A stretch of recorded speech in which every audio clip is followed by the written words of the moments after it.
the Pledge of Allegiance. Pledge allegiance to the flag of the United States of America and to the republic for which it stands, one nation, under God, indivisible, with liberty and justice for all. Roll call. Ms. Capabianca, Here. Mr. Corey, Here. Redis. Here. Mr. Upolito is excused. Ms. Papiano. Here. Ms. Hona here. Mr. Kisco. Here. Mr. Minichia. Here. Ms. Richardson. Here. Ms. Toder. Here. Mayor Carbone.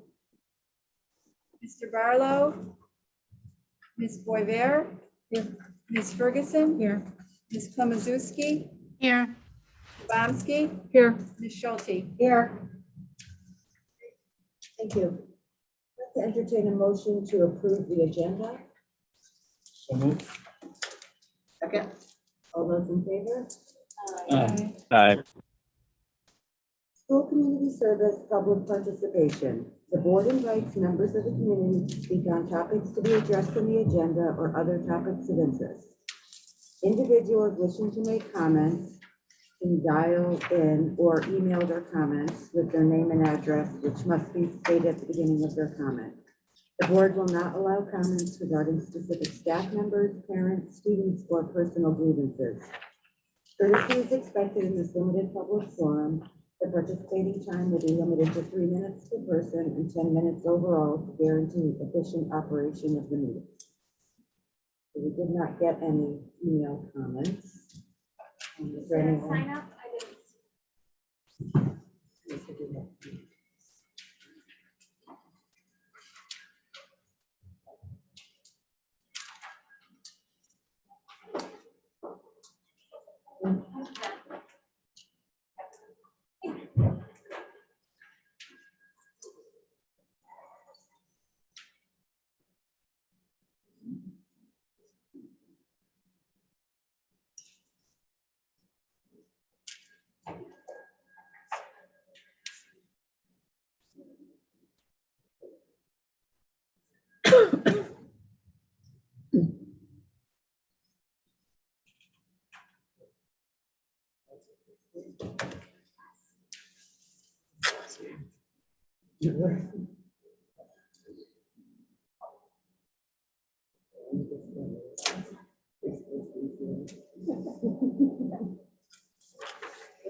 Thank you.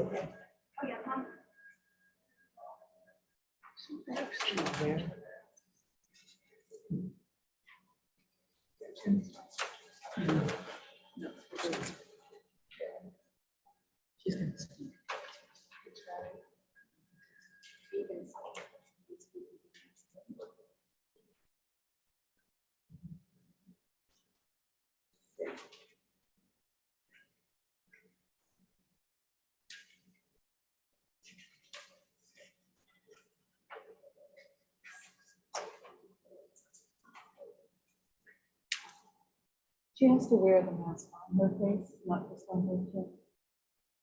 I know it's harder with the straps, so if you can twist the straps maybe.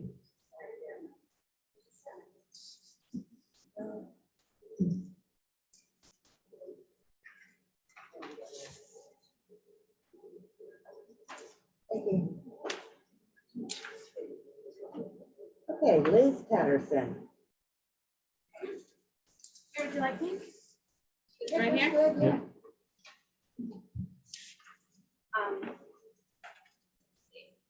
Okay, I'd like to start by reading a statement from Connecticut State Senator Rob Sampson. Quote, I'm calling upon local boards of education all around Connecticut to stand for freedom and with parents in resisting any mask mandate for school children this upcoming year. Enough is enough. Personal health choices are just that and should be left in the hands of the individuals and parents. Boards of education are responsible to their constituents. They do not work for the governor or any other state agency. I look forward to standing with them and doing what is right on behalf of the free citizens of Connecticut and their children." End quote. I've heard from many Board of Ed members that their hands are tied with this mandate, and that's total bull. What have you done to stop this? Have you called the governor? Have you demanded change? Don't pretend you're advocating for our children if you have done nothing, but sit back and approve every single guidance and recommendation passed down to you. It would be foolish to assume this will end September 30th. Are you really okay with masking our kids indefinitely? Did anyone here read the FDA emergency use authorization on face masks after I spoke about it last time? Honestly, show of hands, who personally took the time to look into how ineffective masks are? I also sent every member here a 5-page legal letter regarding masks and the law. Who here read it in its entirety? Who looked up US Code Title 21, Section 360 regarding the right to refuse? Anyone? Who is taking this seriously? Is anyone worried about the consequences of your actions? Has anyone discussed what happens when kids come to school unmasked? Are you going to expel every single one of them? Show me the policy in writing that you have that says students will be denied an education if they utilize their federal right to refuse this EUA medical device. You board members can choose not to follow this mask mandate. I know this because I read the intimidating Shipman and Goodwin legal letter sent to schools that last week. It reads, quote, "If a Board of Education chooses not to follow or even affirmatively votes to override binding guidance regarding facial coverings in school, it exposes itself to liability." Were you listening carefully? It doesn't say you can't override the mandate. It says if you do, you may be exposed to liability. Well, I hate to break it to you, but you guys are already exposed to liability. Liability over the child that has an asthma attack or breaks out in a painful skin rash or contracts a bacterial infection from these disgusting masks, not to mention psychological harm or suicide. You have other options. Someone on this board could make a motion tonight. You could have parents simply sign a waiver on both sides or change the policy to allow the removal of masks when seated in the classroom. Torrington Christian Academy did that last year, even with a mask mandate in place. A classroom is a cohort, right? So if one child gets sick, the entire room is exposed. So why not allow them to learn in the classroom without distraction and harm? Cloth masks do not reduce the transmission of viruses. I know it, you know it, and the government knows it too and has made it clear if you just look it up. Refusing to budge on this issue, or at the very least, make some rational accommodations, shows this town and our children that doing what is right is not as important as doing what you're told. And I hope I don't have to remind you how many times in American history that ideology has been proven wrong. Please make a motion tonight and reconsider. Thank you. Thank you. So, Eliana? Hello, I am Eliana Patterson. In second grade, I learned all about a lady called Rosa Parks. There were rules that said that she couldn't sit wherever she wanted on a bus, and she didn't agree with those rules and many other unfair rules. So she rose up for her independence and fought for her rights by saying no. In third grade, I want to rise up for my rights and stand up for my body and do what's right. I know there may be consequences for my actions. Rosa Parks was arrested for saying, am I going to be arrested too? One day in second grade, when I came back from recess, I was hot and sweaty from running. The next thing I know, my teacher is telling me to put my mask on my hot and sweaty face. I can't breathe, I am hot, and it is very, very uncomfortable. At recess, kids throw their masks off in the dirt and they put it back on their face.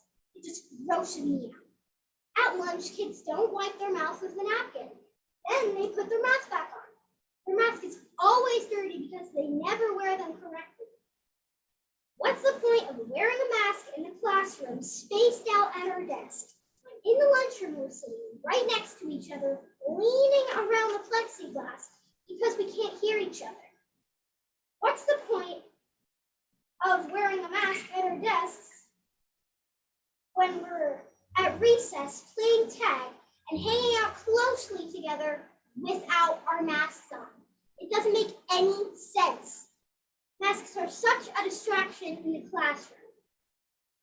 The kids never wear them right, and they tattle on each other constantly. The teacher has to stop teaching to correct the class over and over and over again. I just wish we could just get back to learning. I was told if I don't have a good reason for something I'm doing, I shouldn't be doing that. And I should be asking questions. So I'm asking you, why are we being forced to do something that doesn't make any sense? I know you're just trying to help us with these masks, but you're actually hurting us. We ask you to stop this ridiculousness. Thank you.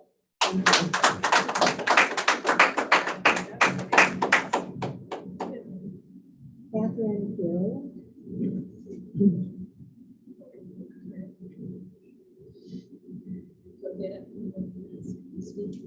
Not really, but it was up to keep them on all the time. No one can hear you. I will speak up. Thank you. First of all, thank you. Thank you for allowing me to speak. My name is Catherine Fiorello. I live at 25 Fairfield Street in Torrington. I do not have children in this Torrington school system, but I have 5 children who attended Torrington schools, K through 12. Of those 5, all attended college and 3 have master's degrees in their chosen fields. I have the utmost respect for the teachers, administrators, paraprofessionals, and educational leadership of this school system. You have all worked very hard to provide our children with a good education. You wouldn't be doing all that you do, even listening to us tonight, if you didn't care about kids, so thank you. I'm not speaking as a parent. I'm speaking as a licensed marriage and family therapist. I work in this town. I'm aware of a number of families who have withdrawn their children from school because of the mask issue. Fortunately, a lot of them do this quietly. They don't actually call up the school system and say, I'm withdrawing my child because he or she can't handle wearing a mask. Some of the issues involve kids with salivary problems. The mask is so within an hour of being in school. Others experience breathing problems, hyperventilation, anxiety, mask refusal, behavioral issues. So I ask that you make mask wearing optional so that children who can adapt can still be able to receive the quality education they deserve.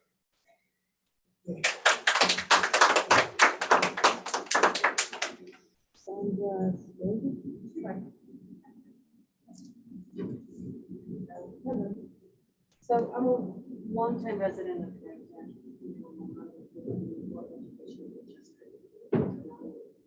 And what our platform is going to do is your childhood choice.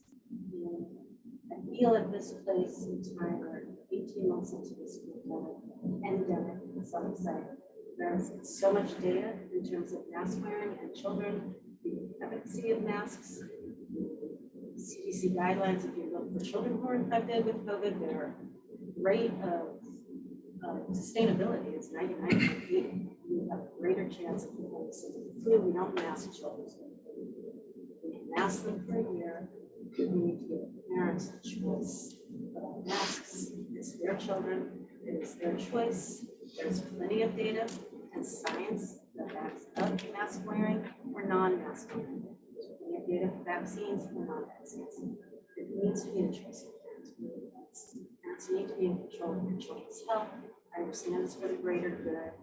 If masks really were effective, I can see that we need to wear them, but it needs to come from a parent's choice. And masks for children, they've been wearing them for over a year. For this little one just so eloquent in what she had to say. There's so many children. I cannot imagine what to do with so many people. That's why it was in that's one night. Survive. It's not like, so, anyway, that's what she says.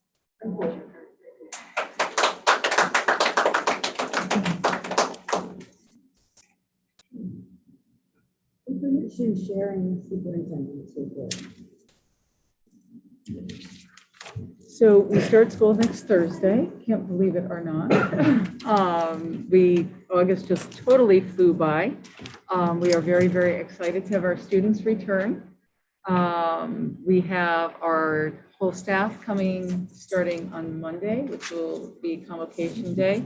That will be on the 30th. So we're excited to welcome everybody back. We had new teacher orientation today. Kim and her team did a phenomenal job. It was a huge group of folks. So many thanks to the board for allowing us to hire our new staff. So that was absolutely wonderful. I do want to thank so many people who make the school year possible. Allie and her IT team, our custodial staff. It's a rough go on these really hot days, especially when we don't have air conditioning at Forbes and the high school. So custodians have done a really great job. Our secretaries, I was at a bunch of different schools today, and there's still a lot of registrations coming in. Folks who are moving to the area. It's wonderful. We're welcoming them. We're really happy about that. But our secretaries have been working long and hard to make sure that everybody's registered. The administrators throughout the district who worked all summer, my central office staff, and kudos to HR department. It's been wonderful having Takina, Kim, and Lisa have done a great job. We've had more people. How many did we hire, Kim, this summer? Total certified and non-certified, Mm. I think we're up to 72. Which was awesome. Just amazing, amazing, amazing. And certainly it does help to have our other funds or SRs and our ARPAs and things like that, which has been great. Some of you I saw at our community celebration right before this, which was really, really nice. Some of our diversity, equity, and inclusion folks are over there, but a lot of community service partners, our mental health and wellness, fire department was there. I saw the police chief. It's just really nice to have everybody there. Culture's beautiful. Effie, Mwanto, and Ngaza were there. They've been longtime residents and really working on making sure that everybody feels included. And our student who was a part of our diversity, equity, and inclusion, who actually was one of my former Forbes students. So very, very, very nice. So we got a chance to chat as well. So I was very excited about that. So we're hoping that we'll have more students and maybe some students will even come and share with the board as well in the future. So just really super excited to start and welcome everybody back. And we have convocation between 8:30 and probably 10:30. It will be live streamed thanks to Allie and her team. So we will have a Zoom link for folks. Anybody who's speaking can either use the Zoom link or we will be gathering in the high school classroom, that mini classroom next to the library. So that might be a little bit easier. I don't know. Oh, is this the link? No, just keep Oh, going. okay. Sorry, I didn't All right, realize it wait, was you're gonna get jumping the gun. passed. Yeah. Yeah, so I just want to put a plug in for the convocation. So that being said, I'm being prompted by Office of Teaching and Learning to move on to the next part. Can I ask a So, question? sure. You said you had 72 new hires. How many open positions do we still have? Teachers, it's 2. Non-certified, I didn't check today, but I want to say it's about 12 for non-certified. Are most of those are new para There's positions para or? positions. Yeah. And that's because we have to keep posting and ensure people posting, so that's kind of that, Correct, you know. So, yeah, so we have about 12 positions and then we have nurse positions. right. Yes, we have a nurse position. And Yep. Did you hire we the were able restaurant? to fill most of No, those. cafeteria too. Yes, thank you, Lynn. Yes, we have some cafeteria positions too. And we were able to fill most of those ELL positions. So I know there was So some all the concern. teaching positions, yes.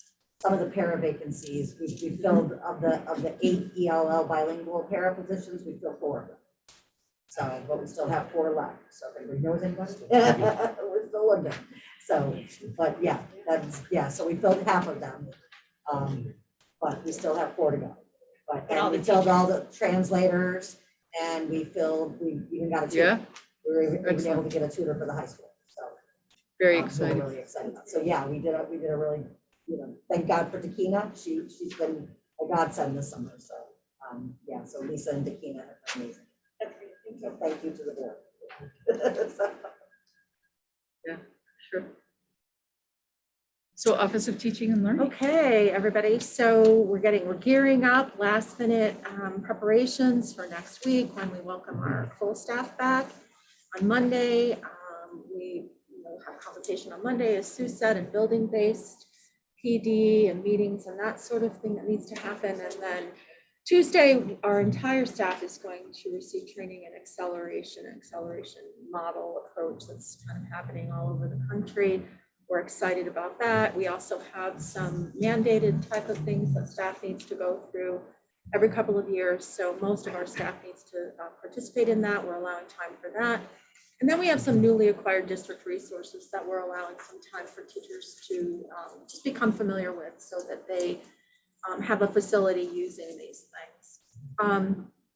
We, as you know, we had to hit pause on the curriculum writing in March of 2020.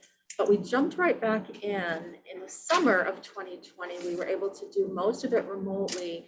And then this past school year, we did some remotely. And then when things became safe enough for us to start gathering in person, we continued in person. And we've really, really been aggressive about the curriculum work this summer. We have been writing curriculum and reviewing and updating curriculum in all core content areas throughout the summer. And we have a plan to continue that this fall. Our summer learning, if you attended the school improvement committee meeting, you know that we had close to 740 students participate. Our high school students, some of our high school students just finished up last Thursday. So we don't have all of that data analyzed yet, but we'll have it for the upcoming school improvement committee meeting. We had 70-ish staff, plus or minus, help with that effort. It was very exciting. It ran anywhere from July 6th to August 19th. So some of our kids were in school all summer long. And it was very exciting. It was just very exciting because some of the children who participated, in fact, many of them had not really entered a school building since March of 2020. So this was great. The state just like in just the other day, released, but not publicly released, just to school officials, school district officials, the ESPA data for children who had taken the test remotely. And you might remember we had said that they were hanging on to that and taking a look at that to see if they noticed any trends. Nothing significant. So what they're doing is once it's released to the public, it will all be, they're not going to separate out the remote from the in-person test takers. So we'll get that ready to bring to school improvement. We're getting ready for our internal fall test administration, our STAR, our DIBELS, all the internal assessments that we give so we can get a baseline on our kids, and we'll be sharing that with you soon once we can get that done. Part of that fall test administration is a whole group administration of a screener to identify some of our students, to identify students for tag. So you've heard Laura talk about that. We are purchasing an assessment, so that will happen in the fall. And then for some students going forward, we're kind of playing catch up a little bit with that. And then going forward, it will just be one grade level every spring to get students identified. And then Allie can speak to I have to just before Allie starts, just say our instructional technology and information technology department has been working 24/7. Not that everybody else hasn't, we all have, but IT's been kind of on fast forward, right?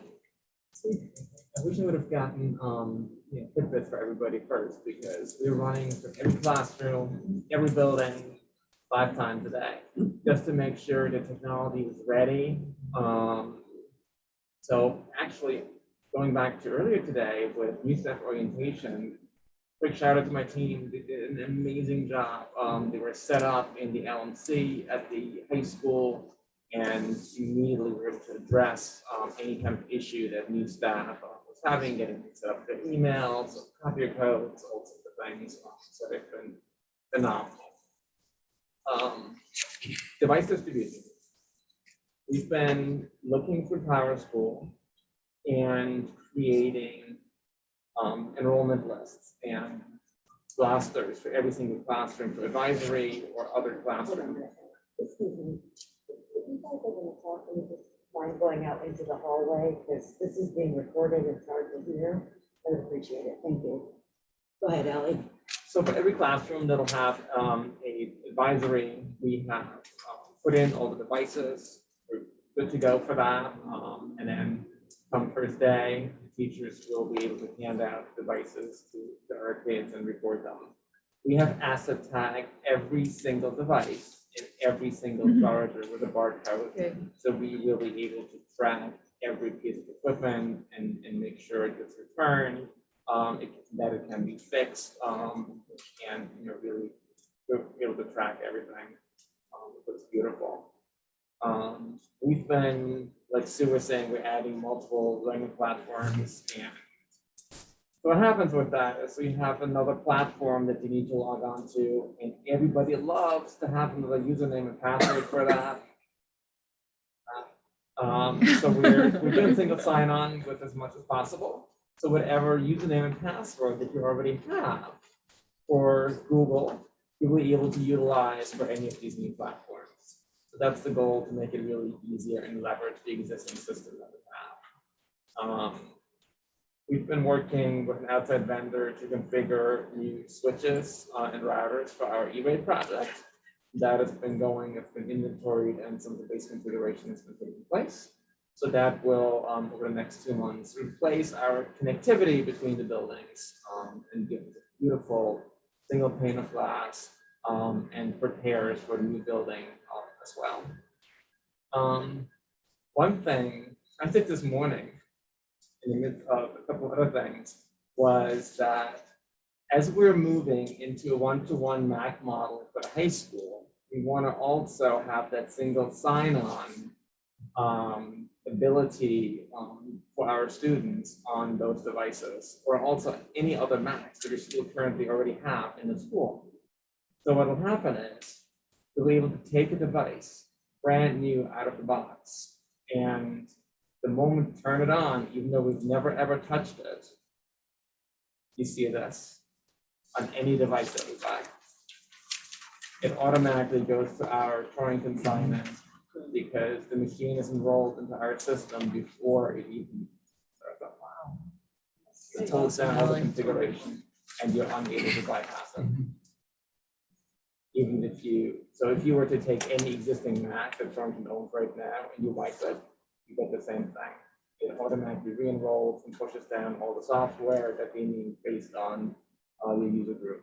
So if you're a teacher, you're getting different tools versus if you're a student, and it does all of that behind the scenes. Something that makes me kind of giddy and happy, but it's fun. Beautiful thing. So more to come. I'm working on a process, and I'm almost done with that. I'm integrating this whole thing in the Power School, where teachers would be able to, within Apple, see those classes, have their rosters, and or if the device gets broken, the moment a student logs into another device, just based on their username, everything comes right back. So the Power School sync is a beautiful thing. That'll be a huge help. Yeah, and we've been waiting to have our stuff asset tagged for, I don't know, if you've been on the board, probably when you started on the board, we were talking about I'll it, show so you you're what it probably looks like, bored too. with that. Sounds like something out of a Jason Bourne movie, doesn't it? Asset tag, I know, seriously. Sue, did you have a question? I do, while you're looking for that, Ally. Sue, on the summer learning. Yep. How does the 739, 740, how does that compare to previous years in summer school? So in previous years, we've not done a gen ed summer school. We've only done summer school for students whose IEPs dictated that they needed a summer learning experience, so extended school year. So this was a huge undertaking. You know, maybe 60 students with help. Wow. Yeah, Okay. yeah, that's great. So it's like 20% of our students participate. And just to add to that, we found out yesterday that our ARPA funds are approved. And so all of the extended learning, the accelerated learning. So this will be able to go on for hopefully the next 3 summers, and we'll stretch out those funds and make sure that we have all of those opportunities for our students for a long time to come. It should be great. Yeah. I failed to mention too that while Allie's looking that, okay, just really quickly that every student who attended some form of summer learning this year, the family received outreach from somebody at the school. So there was a lot of parent contact made, you know, to encourage participation in the summer learning and, you know, just kind of extending that arm to say, we know your child has been disengaged from school for many months. We really want to welcome him or her back. And what resources might you need, and how can the school system partner with you to set up a plan for your child to make your child be successful. So that work is in motion too, and that communication is ongoing. Even though summer school's ended, those relationships have continued. Yeah, so we're hopeful. Anyone else have any questions? Go ahead, Vicki. Excuse me. Of any of the computers that we need for this school year, are we having any trouble getting them, or, you know, do we feel like they're going to be delayed? So there is a global shortage of a lot of electronics. And we're currently looking at a couple of week back order on our K1 iPads. On your what, I'm sorry? On our K and K1 iPads. Okay. They are back order. We currently do not have an ETA. So I'll keep everyone posted as I get updates from Apple. But that's what our asset tags look like. So every device, the bottom is a barcode, which is unique to this, each of the device, serial number, same thing for our chargers. And our tags are able to, just barcode it right into the system. Beautiful. Yeah, we can keep track of everything. It's wonderful. Yeah, the screen. Did everyone see where they register their devices?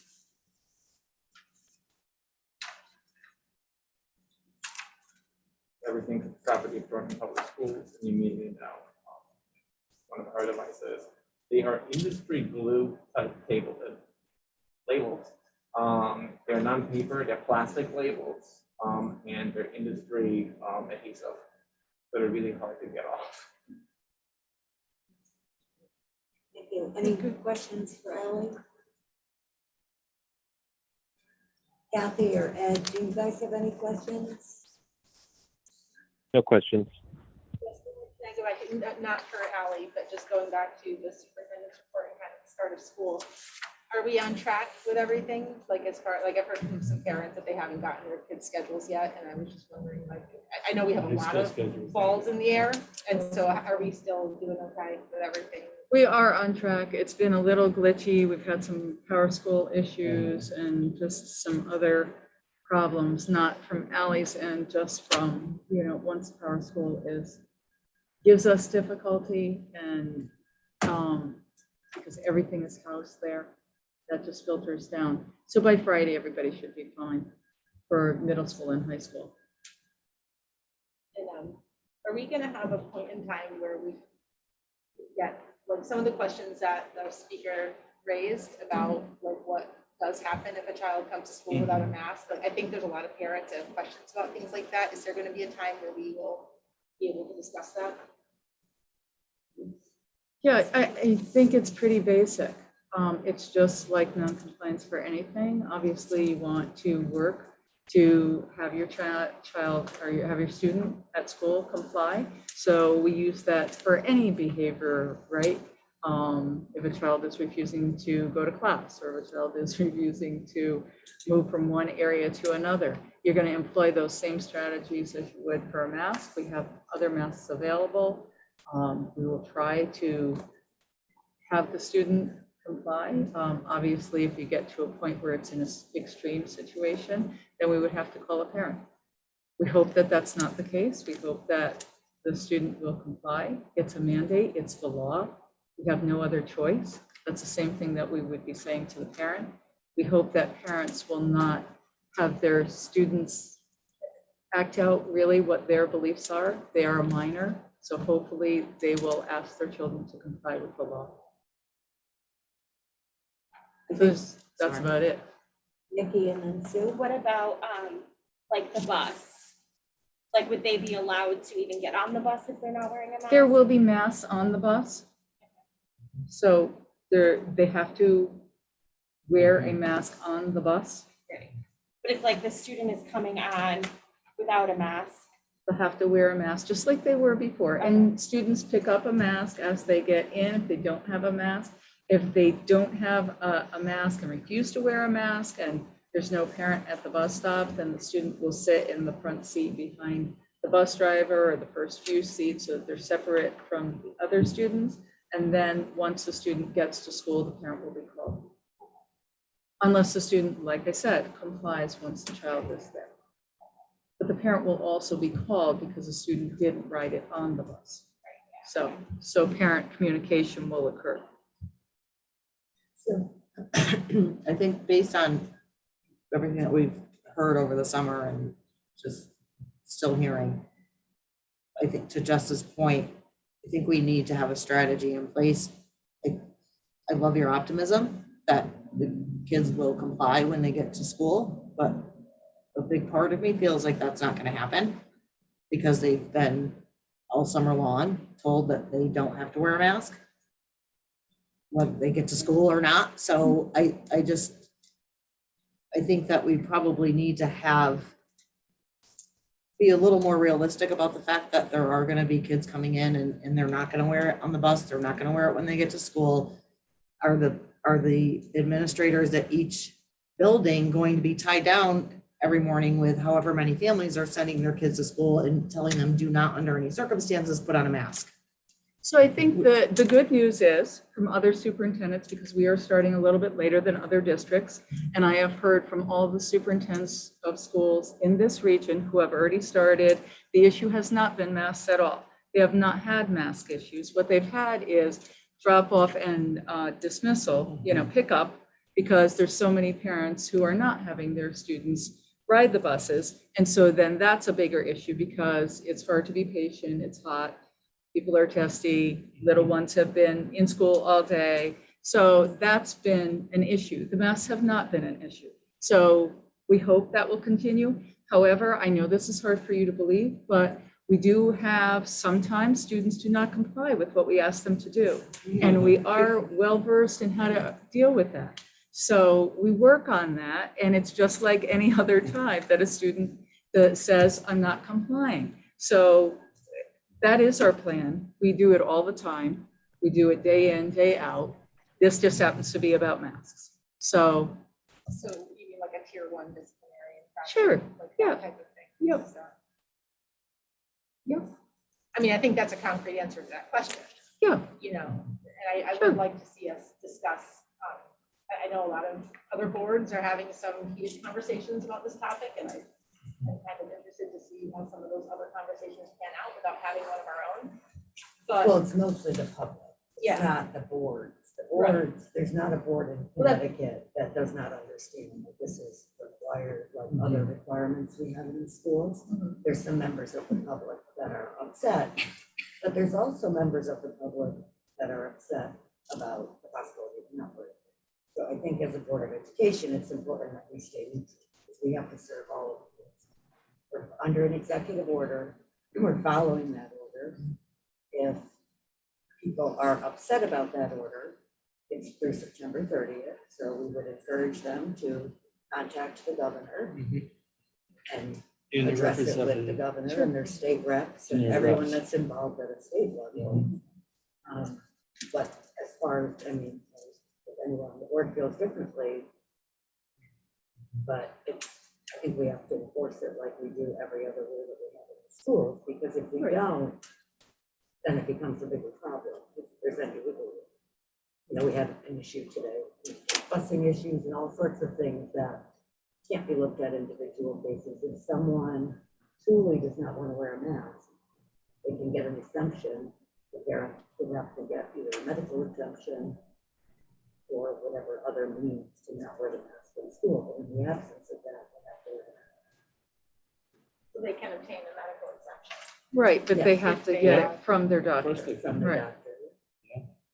Because when I hear like concerns about, like salivary issues and things like that and asthma, things like that, if a child didn't really have a genuine, Mhm. you know. We had But kids just- last year, Jeff, Right, I who was just had- gonna yeah. say, Yeah. that was still in effect. Yeah. So, yep.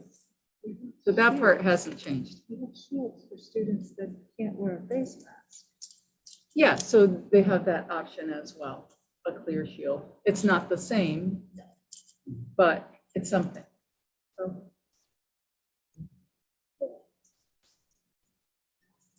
Any other questions, comments? Kathy and Ed, sorry, I don't mean to be pointing you out, I just can't tell. All good. Any other questions on any of these yes. topics we just discussed?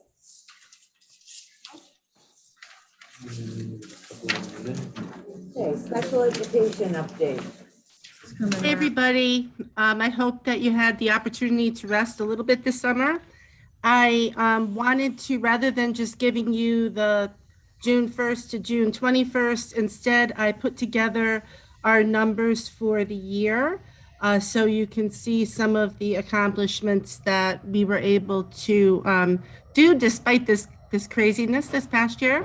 Our special ed numbers overall in district from September till June 21st dropped by 30, with 20 of those being in district, 5 of them being outplacements, and then the other ones being differences in the choice kids with IEPs or with the court placements. So we're pretty happy with that. If you look back to when we started, in the district in 2019, we were at 919.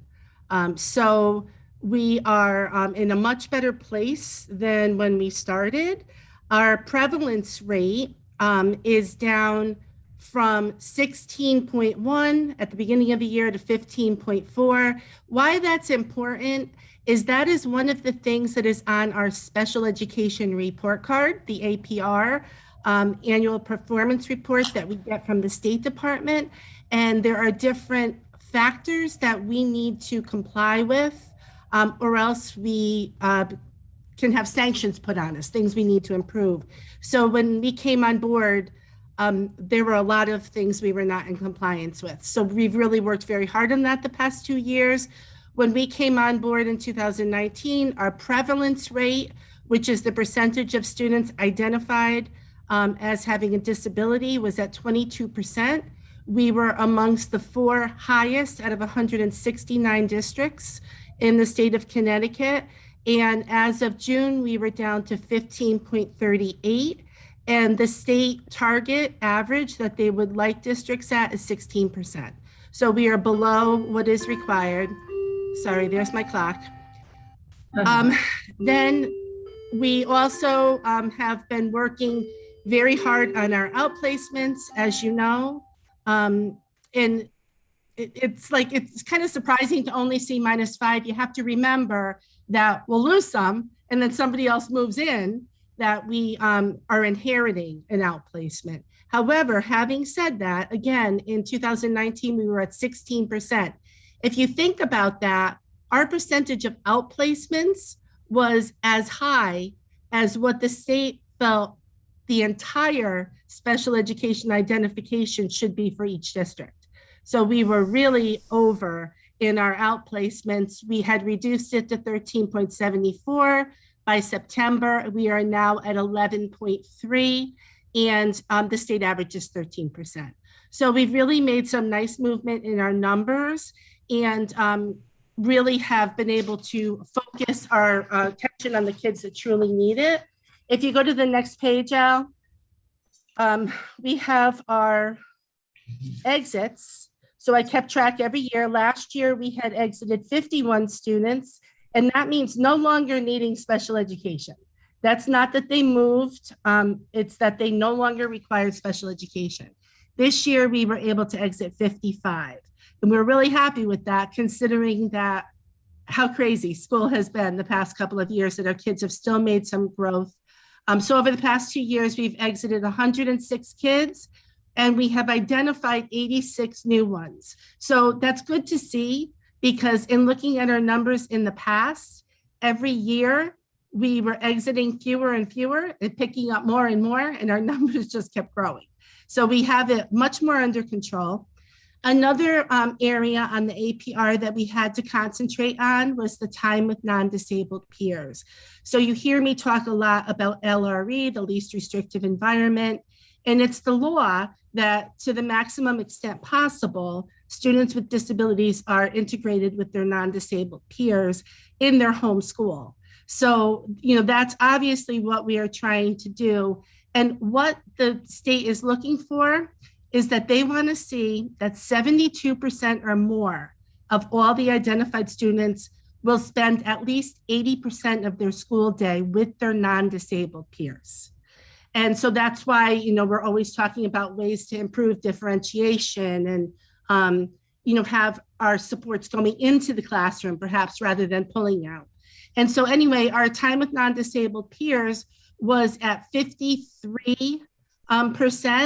And again, the state is requiring us to be at 72%. That's the target.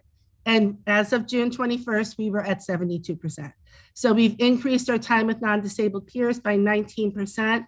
One of our biggest challenge areas was pre-K, though some of the programming that we have arranged for this year is going to increase our pre-K time with non-disabled peers. So that's exciting. The extended school year, I just wanted to clarify. So this year, the district was able to offer summer school, which was fantastic, and absolutely any child can go to that. Obviously, we had a large number and they clearly benefited. Extended school year services are, it's a very different type of programming.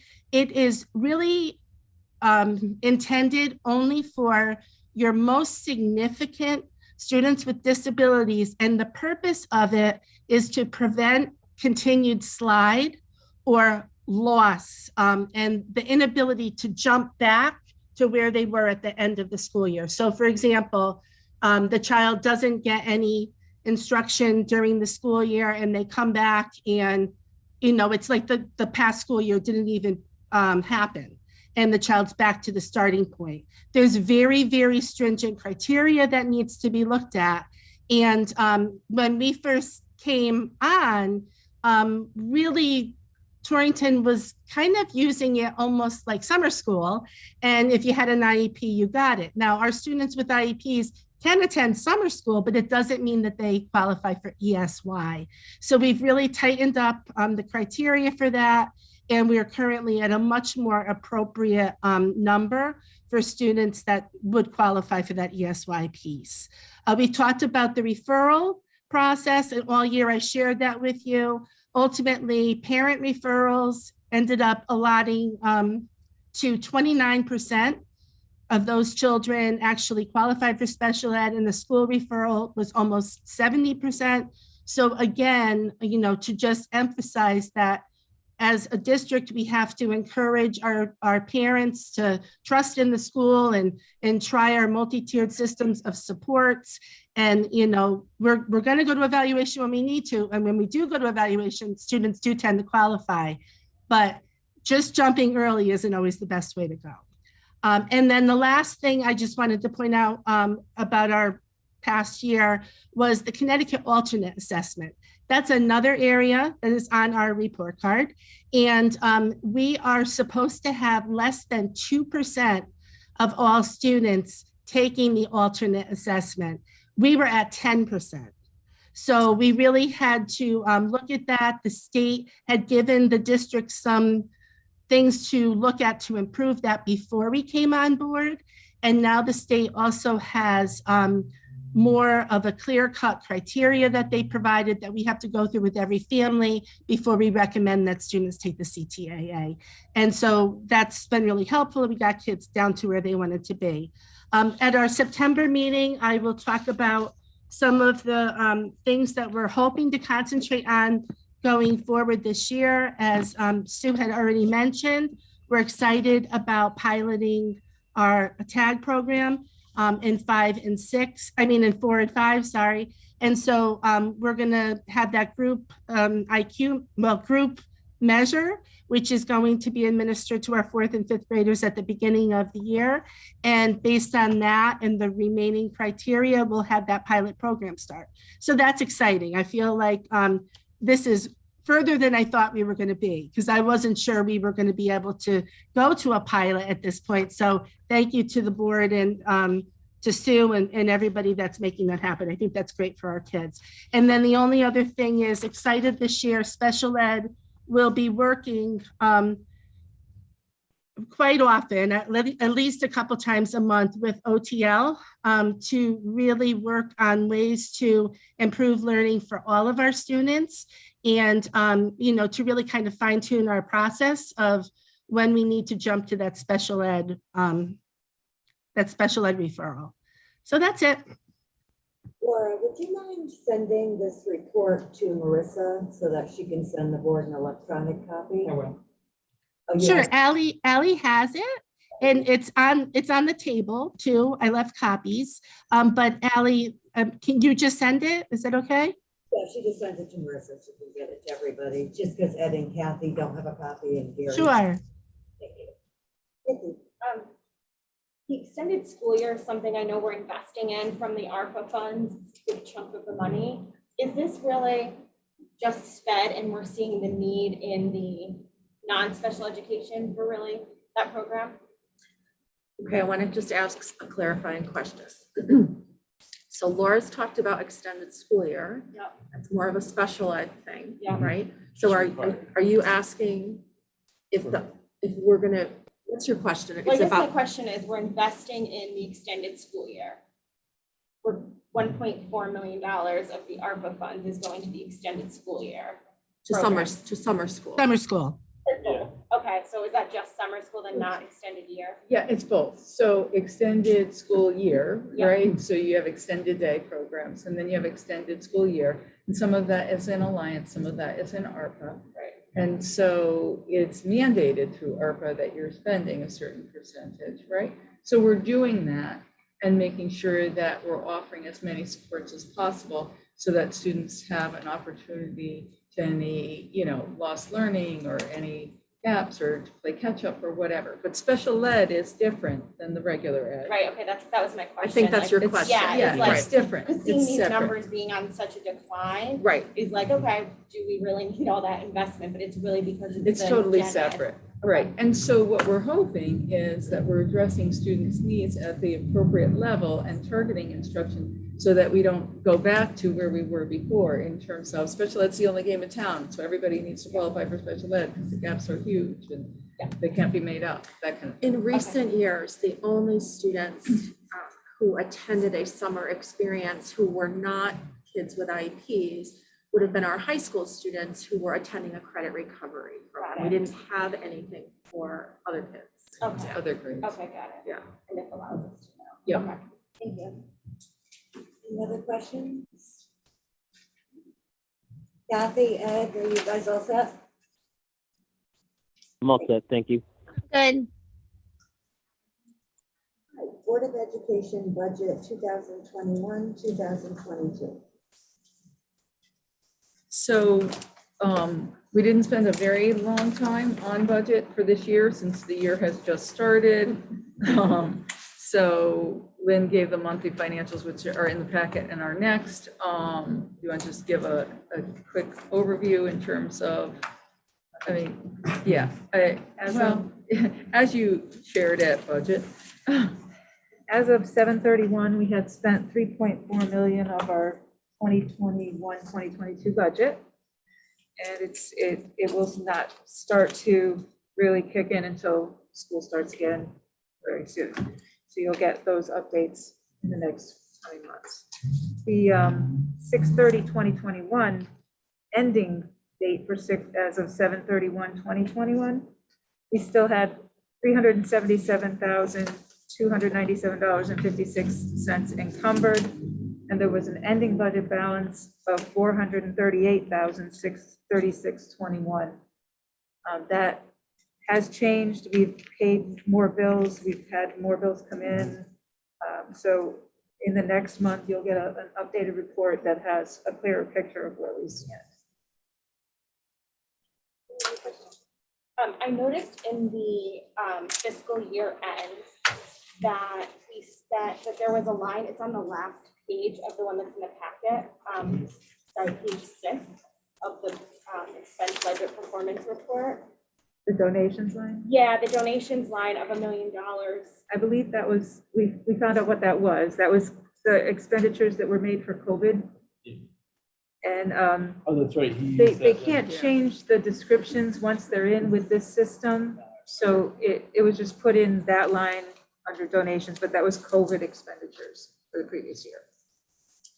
The ones that, The masks, the shields, the, not what we got reimbursed. So the city wanted us to track remember that separately track, all our yeah. COVID, so any COVID expenses went into that bucket. Yeah. So that possible FEMA down the road, it would all be separate, correct. Right. so. Because then we got some reimbursement We did. and then we still had expenses. And so it was going back and forth. So Ed put it right in that line because it was coming and going. Yeah. It was just easier to keep track. The city tracked theirs that way also, Right. just qualifying it all as COVID, so it's easily identifiable. And the only one that can apply for the FEMA money is the town. So Right. they would need to have it separate. To see then how much of this $1 million would get reimbursed. It wouldn't come back to us, it would go to the Go town. to the city. Yes, I'm sorry, the No, city. no, yeah. So if we have any additional COVID expenses Right. this year, which we might now with everything going haywire, Yeah. then that will all go We'll into put that that in line that too. line right now. And then at some point, they'll submit a big submission to FEMA for possible reimbursement. So we'd have to, I guess, we'd hear from the city if any of that is. It's them that would do it. They just Yeah. wanted to make sure that we tracked it so Right. that we had a dollar amount we could give them at the end of this, which that's gonna And be. that's the over and above amount, because when you had the Corona relief money, Yeah. none of that could be Right. utilized for FEMA purposes. So this is the above and beyond.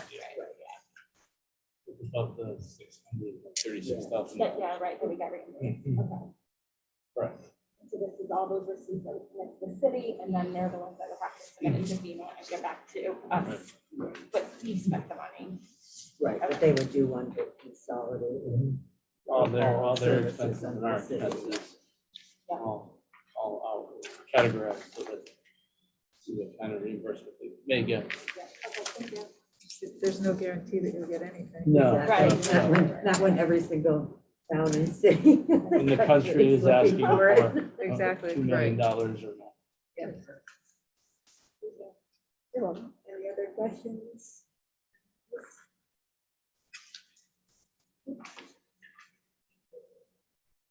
Monthly financials, I don't know if you have anything to add. No, I think Lynn said it all. It's early on. What did you say, Lynn, $3.4 million spent so far? Yes. Yeah, so. We'll start rolling again next week Yeah, yes, it will. here and Vaccine mandate for employees. So this was a surprise to us. Surprise! And superintendents found out a couple of hours before it was going to be released. And we really didn't get all of the information. So it was kind of like, okay, this is coming, but watch the press release. So it was confusing. And it still is confusing for a variety of different reasons. So it came out on the 19th. And so in the original, the proposal was that employees and obviously, we're an arm of the state, so it's all of the school district employees as well. So you could either have had a full vaccine and you have to provide that verification that you've had that vaccine, been fully vaccinated, or you could submit a religious exemption or an attestation that you hold a significantly held belief or sincerely held belief, and that's their words. And then, or a medical exemption, and it has to be verified by a doctor that you have this medical condition, so you can have the exemption. So originally, or you could test weekly. So there's some confusion in the documentation, because then when we met on Tuesday, superintendents the following Tuesday, that was reiterated. After that, Wednesday, Thursday, wherever we're at right now, there was some pushback from the state because the state said, no. At least some people from the state said, you still have to get tested, even if it's a medical exemption or religious exemption. So at this point, it's now the lawyers are trying to get clarification from the State Department. So we have Shipman and Goodwin, we have Tom Mooney, who's the guru from Shipman and Goodwin. You have Pullman Comley, you have every legal entity, the bigwigs in Connecticut now asking the state, what's the clarification?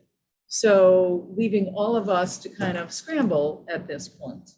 So we are waiting for clarification forthcoming. So we're hoping to get it really soon.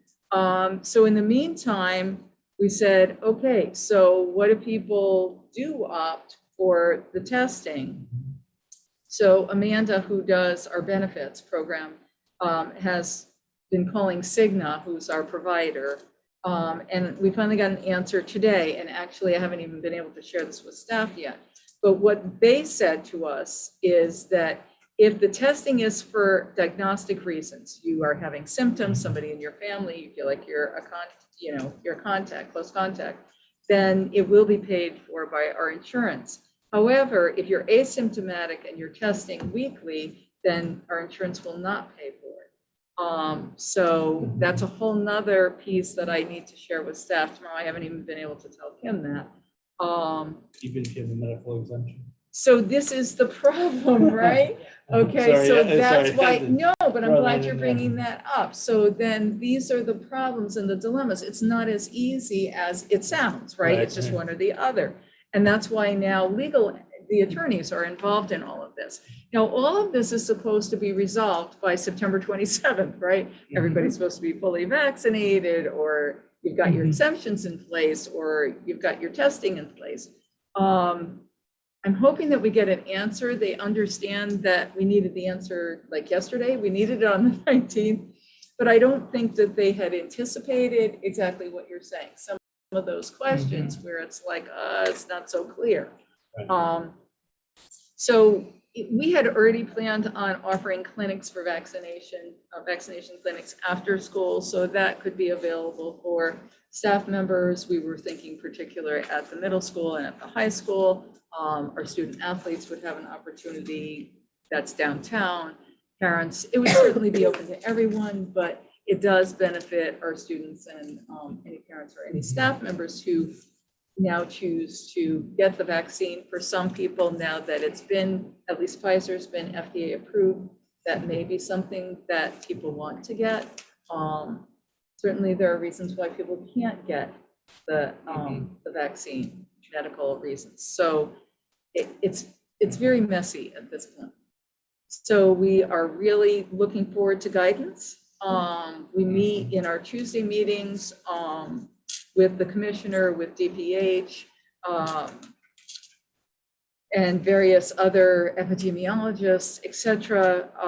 And like I said, originally on those calls, it was very clear that, yes, you were going to be able to fall into any one of those 4 categories. And if you got the exemption, you didn't have to test. So now it's very muddy. And this last Tuesday's call, it was, basically they said at the beginning, we're not going to have the mass answer information for you, so don't ask. And we'll get that to you. We know that you need it yesterday. And we do. And that's where we're at. I think we've said this before, but do we know what percentage of our staff is vaccinated? Yes, so I don't know the new update since when we did the whole big blast, but we had 70% of our staff, which was easy to track at that time because we were doing the clinics at Charlotte Hungerford, and then people were forthcoming about the information, so it was very helpful. So at that point, we could not necessarily ask. Now at this point, because it's a mandate, now we will know what our percentages are. But we were just talking at this last event before this meeting, we were just talking with some folks from Charlotte Hungerford, and they were saying, you know, we have such a very high number of folks vaccinated in our particular area, that 70 to 75, even maybe 75 to 80. So we're doing well. So 8 out of every 10. So Like that's a on the high whole number. county or in the whole county? We were just talking for our county because In our we were county, talking so to we're folks high. from Charlotte Hungerford. So That's good. yeah, so that's what they are finding. We'll get some clearer numbers as we go on, and then we'll be able to share that. So you answered some of my questions. That's crazy. Just some of the same thoughts that I had, because it doesn't make sense to me, the whole testing versus the exemption. If your concern is viral spread, which is ostensibly why we're doing this. Right. Then whether somebody has a specific belief or not has no bearing on whether or not they can carry the virus. Right. But then I'm concerned because if this is something that the employees themselves have to pay for. Right. I'm concerned now that we would be placing an undue financial burden on people based upon their religious or medical status. Sure. Which feels discriminatory to me. And so I don't know, I'm interested to hear how the lawyers shake that out. I wonder if there's a way that we can I'd like to see us be proactive in 2 ways. One, I'd like to make it very clear what documentation we're requiring of people that verifies their sincerely held belief that we will accept, and that we are generous in what we accept, because 30% of our staff is a lot of staff not vaccinated. Mhm. And if we got to a place where you may have maybe half of those people will say, okay, fine, I'll get it. And what if half of them don't? That's a big percentage of our staff. Then we can't afford to lose those people or to not have them be in the building. And if we had staff that, you know, for whatever reason, couldn't be vaccinated, whatever, and we said, okay, you have to, I don't know what we would do. I mean, I don't know what the next step would be, Sure. but if you had a situation where people are, you know, okay, well, we teach remotely, or you can do this, or you say you work for us, but you can't enter the building, there would be a financial cost incurred to the district. That's gonna cost the district money. So I wonder if there's a way that we could seek out like a large quantity of inexpensive tests that we could have for the staff that aren't able to be vaccinated, or that have convictions that lead them to not be able to be vaccinated, that we can make available to them. Because you can buy a rapid test I bought 2 for $25 on Amazon. So like when push comes to shove, if we could have those, buy them in bulk, make them available to our staff. And if we did get to a place where it was, okay, you guys, you know, if you're not able to get the shot or willing to get the shot, you are gonna have to test, you know, pop by the nurse's office on your way out on a Friday afternoon and do this. Right. You So know what I I mean? think Something where we can meet because people it's so halfway, new, right? Because it concerns me, the idea of saying, because you're a certain faith, or because you have a certain medical condition, you are now going to have to go and pay for a test out of your own pocket every single week. And this is not a condition that people were aware of when they were hired. But you don't have You to know, pay to so- go to the pharmacy to get so- a test. You do. But if it It's will in- be, The testing options are much more limited now than they were 6 months ago. And what Sue was just saying is that if you have insurance, they'll ask you for your insurance, Mhm. and Cigna's not gonna cover it. They Not ask if you it's for on your a insurance, weekly- but they don't bill Yeah. you. Not if it's on a They would weekly hopefully basis. So I do it, think, right. I think we have to wait to see what the Yeah. lawyer says. And really, I'm hoping, you know, in the next week, we get that information. The other So, thing is also if you're gonna accept the rapid test. That was the Yeah, those whole are- other discussion, if it had Nah. to be a PCR, it could be a rapid, but you'd be chasing your tail because by the time you got the Yeah, results. Right, so that was raised the other day as well. So there's just so many tentacles to this. So let's just, we can have a policy meeting, we can bring this up at policy. In all honesty, I'm gonna be updating you routinely on this as we get more information. And I'm really thinking that Tom Mooney, with his stature within the state, he is, like I said, the legal guru. I think that they are really working very hard to pull apart some of this, to at least get us through these initial pieces of things. So let's see, and then certainly, whatever the board wants to do in terms of setting up parameters or setting up a policy or whatever in terms of what we want to do for those pieces, we can certainly do that. So is it clear to staff now, like what they have to do? Because like, I was curious, because you guys sent us the form of board members, how they would submit it, and I wanted to see like what the exemption, I've had people ask. Right. My family's vaccinated, I have no issue with the vaccine personally, but I know people that have this. Sure. And so like I clicked it, just I wanted to see what it looked like, and it didn't say anywhere on there what kind of paperwork was required. It Because just there said- is no sample for any of that. They've left it totally open. We've asked for a sample for religious attestation or exemption, and all they've said is the medical, that, it has to be, and they listed a couple of different things, like you said, the swallowing, the asthma, the, respiratory kind of things, lung issues. But yes, the religious is very, very fuzzy, very, very nebulous. And I think, I don't know why that is. It may be on purpose, may not be, but I think we're looking for some more guidance in terms of that. But so far, nothing.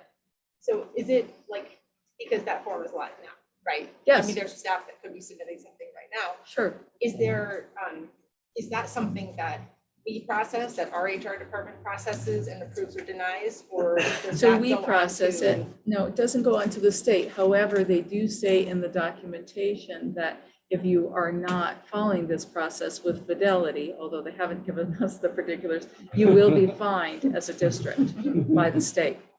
So we're hoping for a little more clarification so that we're not fined and we're following, but we're also being respectful of our employees.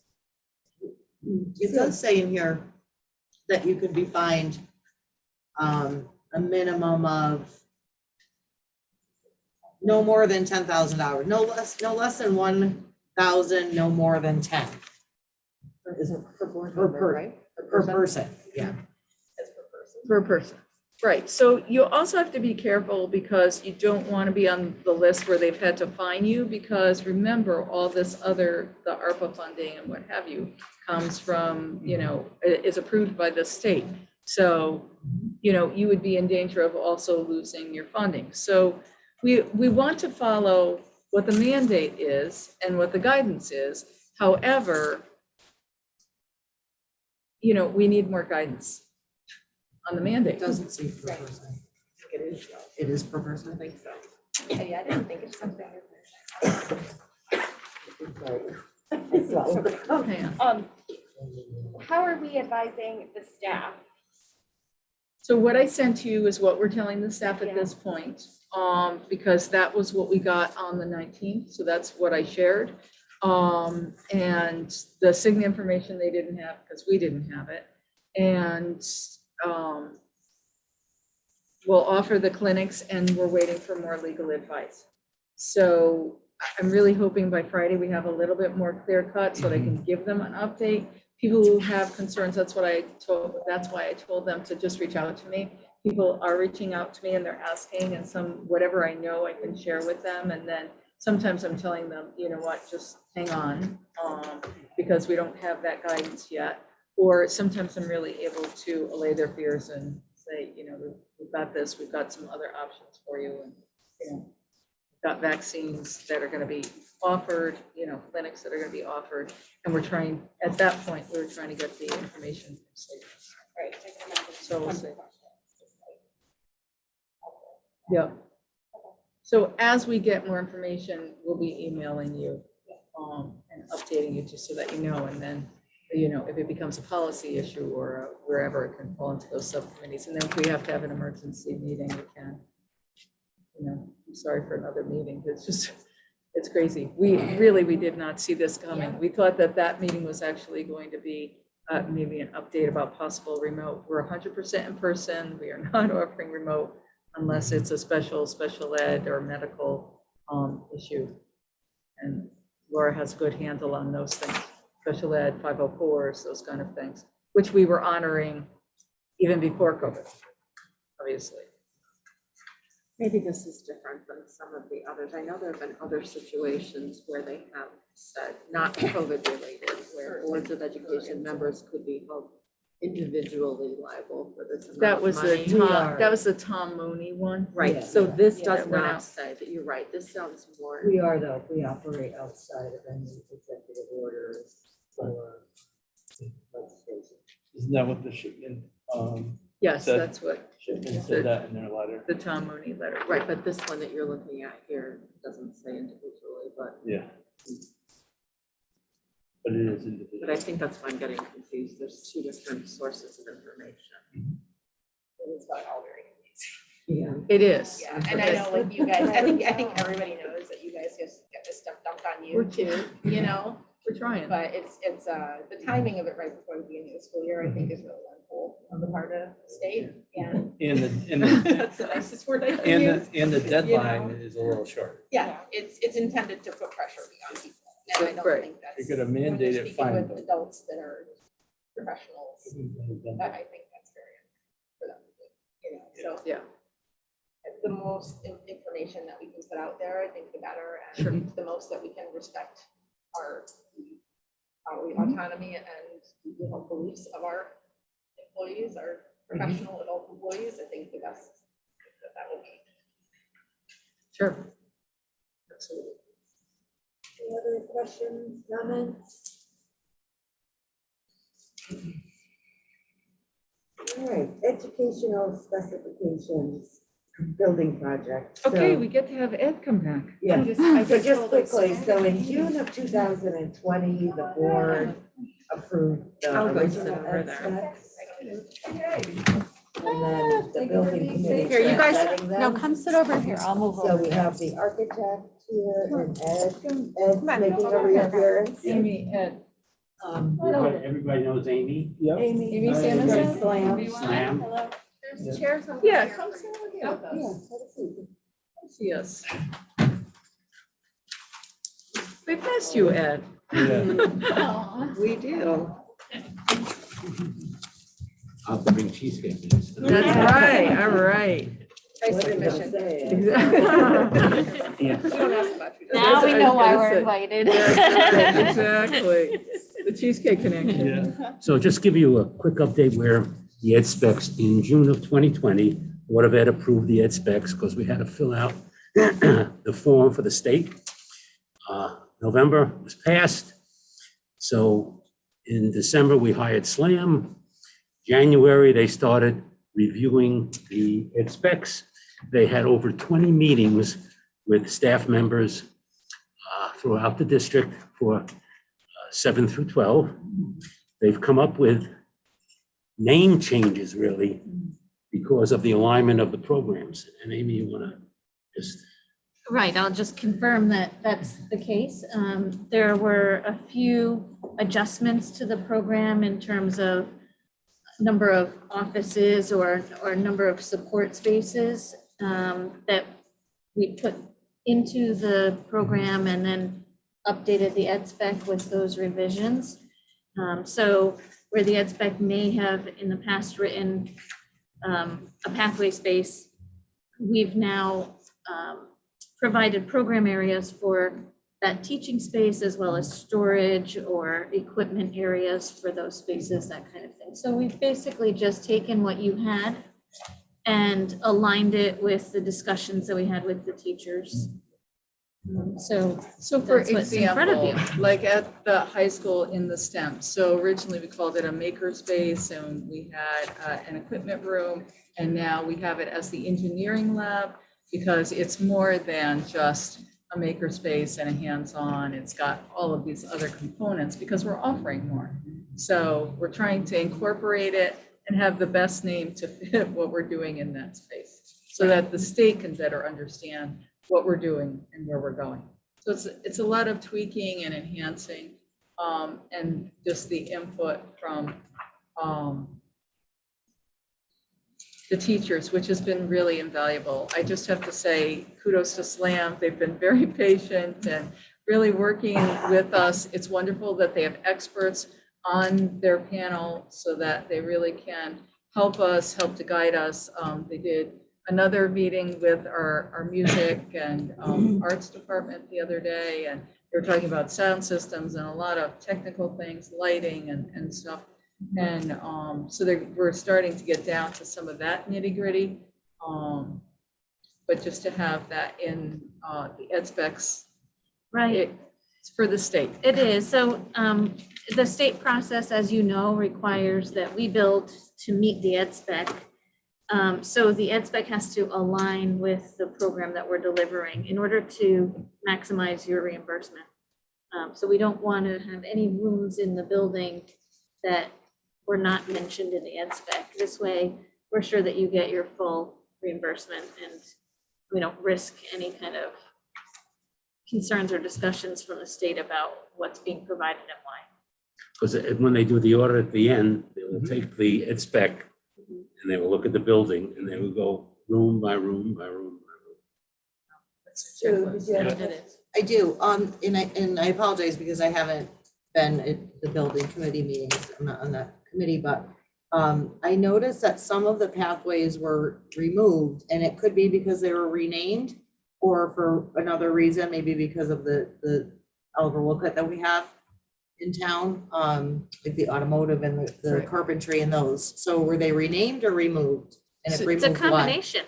It's a combination. Yeah. And So- I'll just give a quick answer and I'll let Sue expand on it. But the engineering and STEM tech ed department or pathway, I think is really going to start to morph into something that's a little bit more technical in nature, robotics and hands-on learning for that. So I think the state is also really concerned about not building something across the street from Where Wolcott that's, Tech that okay, Which makes has the sense. same I- program. So right. you want to make sure that they are in favor of what we're building here because they know it's different than what's across the street. Right, so essentially what Amy said, when we were Zooming with Costa, he asked me point blank, he said, why should I bother giving you money for this project if you're going to replicate what's across the street? Mhm. That's ridiculous. So we already give them money, so we're not giving you money too. How Yeah. are you different? So where there were duplicates, we removed those pathways? Or? So I would say that the pathway has just evolved. Yes, I think your CTE teachers will still remain and they'll just evolve their their tech ed curriculum. teachers are still there. And so what's happening is that, we're building for 50 years from now. So if, what's his name, Elon Musk, Tesla, if he has his way, right, we're gonna have electric cars. And so automotive will probably look really different. And as Amy's saying, all kidding aside, we're really looking at the digital and the technological rather than I'm gonna go into the engine of the car and, figure out how I can work with the carburetor and the, okay, and now I'm out of my realm, okay, after that. So then the other piece is with the, we are still having opportunities for our students that have hands-on opportunities. We were meeting with the person who does the construction, the woodworking today, as well as our graphic arts person and our robotics, our drones, so we've got a robust plan in terms of that. So they're helping us design this area so that we're still offering all of this for our students. The other wonderful thing that Ed has done is really working with the unions. We met with them earlier in the week And so our students don't necessarily have to have a lab inside the school because of the wonderful opportunities and apprenticeships that our students will have outside in the Outside, they will go to field. a facility for 40 hours, Yeah. stay there like a Okay. hotel. They'll take care of them, they'll learn, they'll become apprentices. And then when they come out, they could make $20 to $25 an hour Yeah. as an apprentice. And then they also, at that time, their benefits, 403B, 401K. And yeah, so we're working on that with them. That's great. So, yeah, the more we can get our students into those programs, the better it for Torrington and the city. They'll have kids, they'll buy houses. Right, they'll stay and, Right. yeah, develop here. Yeah. Yeah. So in the next year, we've already established 2 career fairs that will be offered, one in the fall, one in the spring. Excellent. And so then students will have that opportunity. And the one in the spring, and it's set up so they have to turn 18, but they can sign up when they're 17 and so forth. They have to be 18 to participate. Correct, and it's to go away for a week. Sure, right, Yeah. yeah. All right, yes. So I actually, Sue, you completely read my mind, because when I read through this earlier, that was one of the biggest questions that I had, because I saw a reduction in several of things that are, I think, very popular with students and very much hands-on and very practical. And it looked like we were adding other things maybe that were a bit more esoteric, technological, in a way that people, unless this is your job, you're probably not going to use drones in your area, right? So I would have a concern about omitting those things. And I do understand not creating an entire pathway for automotive when you have a tech school across the street. But gosh, the classes on basic auto care that we have now, that's like super, super useful for high school students. It's incredibly useful. And a kid shouldn't have to go to, a college-bound kid should be able to take a class on basic car maintenance. I have And a so college they- kid, that's so very sure. useful, you know what I Yeah. mean? So just, Like, I so mean- are we, well, so one of the issues is space. So Right. if you want to have, the automotive takes up a lot of space. So if you want to have automotive, you have to give up other things in the building. Other Right, so one of the spaces in things the- that I didn't mention, but that we, in order to maximize your reimbursement, the state does have an allowable area per student that we're required to meet. And that gives us a total net square foot of building area that we can build to, which we have maximized and gone an ecover. We're trying to rein it back in, but, you know, state's been very supportive of this project, and so we plan to continue to push forward, you know, and stay within their guidelines, Well, but, that's the but be thing. able to keep their funding. Right, so if the determination to, it sounds like to re-implement automotive or carpentry really isn't an option, and I understand that because it is across the street, and it didn't even occur to me until I saw that it was removed, that it makes sense that it's not there, because, but then again, you have, you know, playing devil's advocate, are we gonna lose kids to tech? We do now, I mean, you could go on and on and on, Right. but anyway, my point, I guess, my question is, if we don't really have a choice, if we want to optimize our reimbursement, you were told Correct. point blank, I'm not gonna pay you for that Mhm. if they have it across the street. Correct. So Right, it's kind of and I a will done point deal. out that you have a great makerspace in the middle school portion of the building, and 2 classes and a graphics computer lab there as well. That is a great feeder program for what we're describing as engineering classes in the high school side. So hopefully you'll retain those students who get excited by taking the makerspace classes and those hands-on learning classes in the middle school, and see what they can do next as they move into the high school side. Yeah, that would be my only concern, is that we lose kids, but there's so many other things being offered that they wouldn't That's even why I think imagine. we put the 7 through 12, because we're gonna keep those kids in our buildings. The other, I just wanted to add this, sorry, Jess. The other piece is we've worked with Kathy Watt, who is the regional director for manufacturing in the area, and Pamela Rosa for the chamber, so that both of them could really inform our decisions in terms of what's marketable in this area. So our kids can get jobs as they go out. Who are our manufacturers? Who are our business owners? What do they want in terms of helping them be employed in their own town?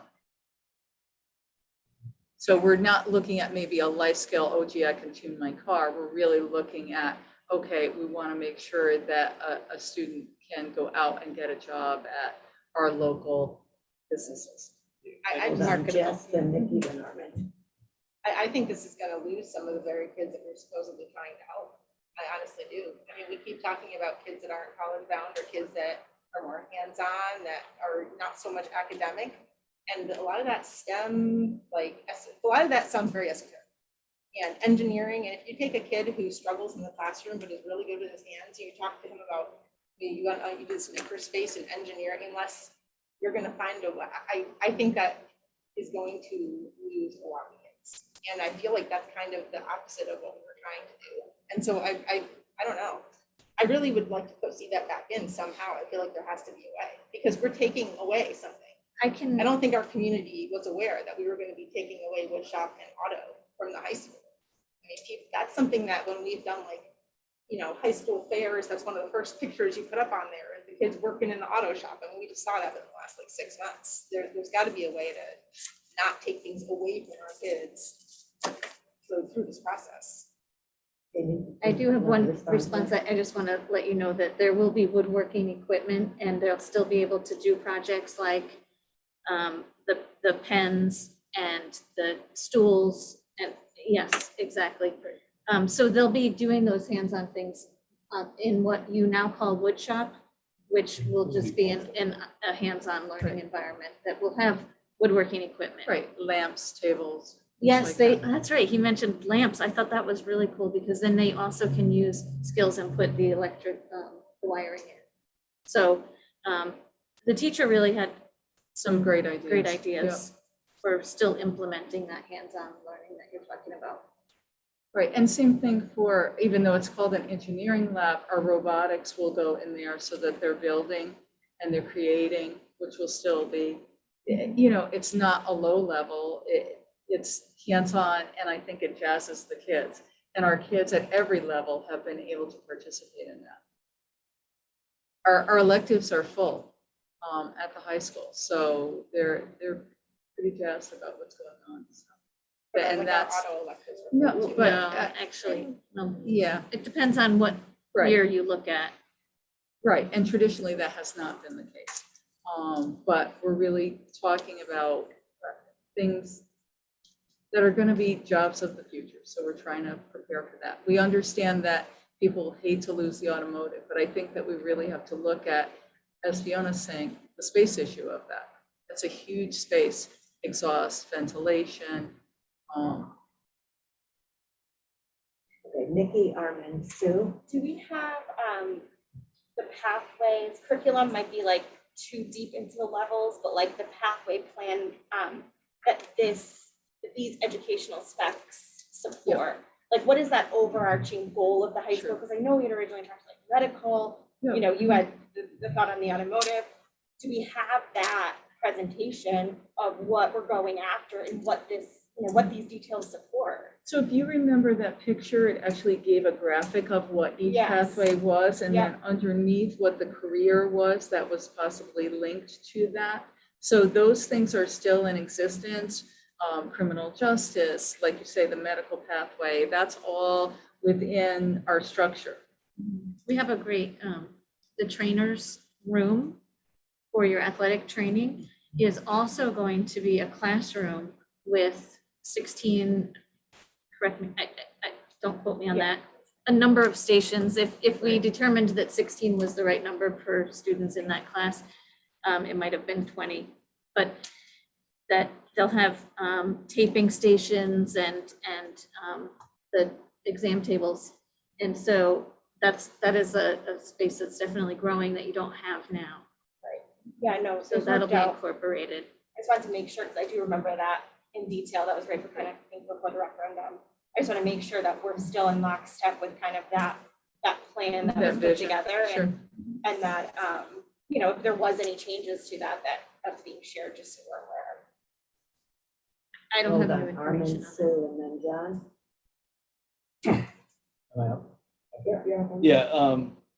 Yeah, to your point, Jess, I do agree, you know, loss of the automotive is not a good thing. But you got to remember automotive is going to, I put this, electronics and electrical, and not so much mechanical anymore. I mean, a lot of the cars now, most of your issues are electronic issues. So actually, this would be beneficial for our students to get that electronic and electrical background, even if they want to go to the automotive field. The other thing is we have a manufacturer in town, Whitman Battenfield, that actually makes robotic automated assembly lines for companies, and they're always looking for people. So this would be a good start for a lot of our kids to get a job there and don't have to go to college to get a start. So just a couple of notes there. So Sue and then John. Sue answered my question, actually, Nikki, the way she proposed it was around the career-based. Sure. Yep, feature, still in so, yeah, existence, that was it. I'm still all set. driving us. Yep. John. I want to say that we have talked about the changes that we anticipate in all these pathways and the SIC meetings, because that's where these things come up. That's where we talk about them as they come up on occasion. I know, in reading the minutes from the building committee, I know that there was some discussion around, combined, 7 to 12 space. That was part of the plan, and it, like, reading through the, minutes, it seemed like that conversation was tabled. So does this include any space that is 7 to 12? So anytime that there is a shared space in the building that both the middle school and the high school will use, they will not be using it at the same time. So for example, your band room, which is a very large space, over 4,000 square feet, to accommodate the huge, wonderful bands that you have, is really the most robust program I've ever worked on in 26 years. So a lot of students use that band room, but the full band only gets together once a day, each of the grade levels. So that room will be used by both the high school band and the middle school band, but at different times. And there are doors from both wings to enter that room, so they won't even be using the same corridor to get to the room. The auditorium is a shared entity, but if there is an assembly that the middle school is attending, the high school won't be there, and vice versa. The stage will be shared as a chorus practice rehearsal room for both schools, again, at different times in the same way that the band is. And there's access from both sides to that. And in any projects that you've worked on for the 7, is that standard practice to have shared spaces? It is actually Like a what is scheduling nightmare. what is unusual is that the separation that is desired here in Torrington is a little bit more extreme or than what I've done in the past. You know, we've had a cafeteria that was shared 7 to 12, for example, a school in Enfield. But here, we're careful to separate those groups. So the servery will have entrances from both separate sides. The U-shape to go around and get your lunch tray is not connected at all from one school to the other, and the dining. We also areas put are in a stairwell, the second floor to go down, so they won't even see the high school kids. So they go right into the cafeteria, then they can go use that same stairwell to go into the gym, which is right next door. Yeah, so I think we're, you know, it's evolving as we understand the program and as we start to implement it in the building. We've definitely improved it as we've gone along, and I think that it's always a moving target, but we're getting there. I'll never say I'm done. Designers are never done, you know. Ed's always bugging me. Yeah. Do you have those drawings? I want to print them for the building committee meeting. I'm like, well, Well, all right, as you we'll know, stop, when but we like to not do it. last meeting, but the meeting before, we had a discussion about commingling the 7th and 12th. We ended that meeting, Amy, myself, Sue, and Mario, we all met.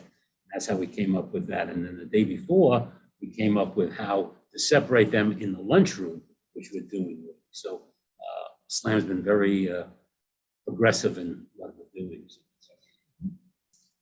And the reason we need the reason we need these specs approved, because we're going to the state for their Schematic design schematic review, design review. SDR. But this won't be the last time No, that you'll see Right. these We'll see the- probably yeah. several more times. you'll see them at design development. Mhm. It's all Yeah. coming. Right, but I really do, I'm confident that this is the last time the ed spec will be replaced or updated, I should say. Because once we get it approved at the SDR meeting, or I'm sorry, approved by you first, and then bring it to the state for their approval. That's really what we're working toward, and we won't be adding more rooms or anything like that at this point. Now it's a matter of just detailing what's inside the building. Where are the cabinets? Where are the marker boards? And so that's the kind of work that we'll get more into the building once this gets approved. Right, so this is, sorry. So this is just really defining each of those spaces. So this is kind of the last pass at defining each of those spaces. That's correct, because I think we had so many meetings, we did, interviews with all of the departments. And so I think that we now have the right terminology and the right spaces to support each of the pathways and all of the typical academic and science labs. So I think that was defining the rooms. And now as we move forward, we're going to define what's inside the rooms. We're going to start detailing the exterior wall construction and water type, construction and making the building come alive. Yes. So I see that the culinary kitchen, restaurant / community center were removed, and it looks like foods lab was put in. Is that basically, because we don't have a restaurant currently, is that basically like initially we thought maybe we want a restaurant, but then we took that out, but then we still have foods? Correct. Equivalent to what we have now? You will actually have something much more enhanced than what you have now, because it will be commercial kitchen equipment. And it will be training that someone could use to work in a kitchen of a restaurant. But the restaurant portion of the original ed spec was taken out because it would have required more staff on your end. There would have had to be a separate teacher. The culinary teacher couldn't handle both the prep work, the kitchen, and the teaching of the culinary skills, and running a restaurant. That would need its own management and then students to take a different class to learn serving and hosting and these kind of skills. So on that, also for the same reason of automotive construction, all of that, that's across the street.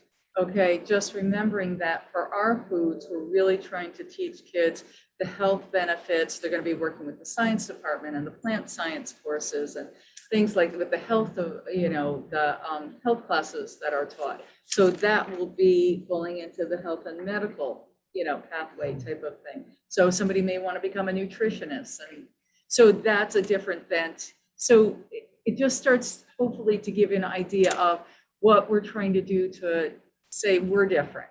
And so these are other things that we're offering that really help people, hopefully help our kids be successful as they get ready for the world. John. I'm just gonna say what Sue said. A restaurant facility would be redundant in our Right. school because Oliver's exists Correct. across the street. And it's no reason beautiful. to replicate it. Yep. And the other thing is, nobody should ever think that a school building, even when it's done, even when you walk away from it, bulldozers away, they're never done. There are always things that are being changed and Correct. repurposed, and sometimes those are major modifications. So it shouldn't surprise us to hear that something has happened along the way to use some part of the building. All right. Exactly. Could you just run down again what the pathways are specifically that we're targeting right Are now? you going to test me right now? I haven't looked at it in a while. So you're going to help me, Sue Ferguson. So it's medical and health. It's criminal justice. It's Criminal justice and public service. right? And it's, so that fits into our ROTC piece. It's our applied arts. It's our manufacturing, STEM, business and finance, and then education. Last but not least. Right, yes, with pre-K. Thank you. Yeah, and we can share that graphic again because I think it's a nice way to just kind of summarize it. So Reminder. we can Mhm. remember, yeah. And so then we try to have the courses, and as you see through SIC, you know, we present the courses that we're hoping to grow and build before we even get the high school and try and at least get them on the books and then maybe test them out.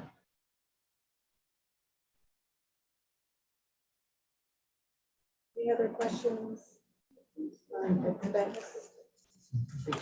So that's, we're hoping that that's part of it. That's Kathy, confirmed. Ed, do you guys have any questions on the ed specs? Yes. I'm good.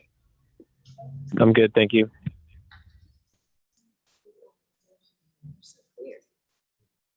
ONG contract building project? Right. As you're aware of, the building committee approved the contract. City council and the mayor approved it and signed it. Now we're just, the Board of Ed just has to approve it and sign it. So that's the last contract besides when we have the construction, but that's a at risk, and ONG is responsible for those contracts. Right, the subcontractor.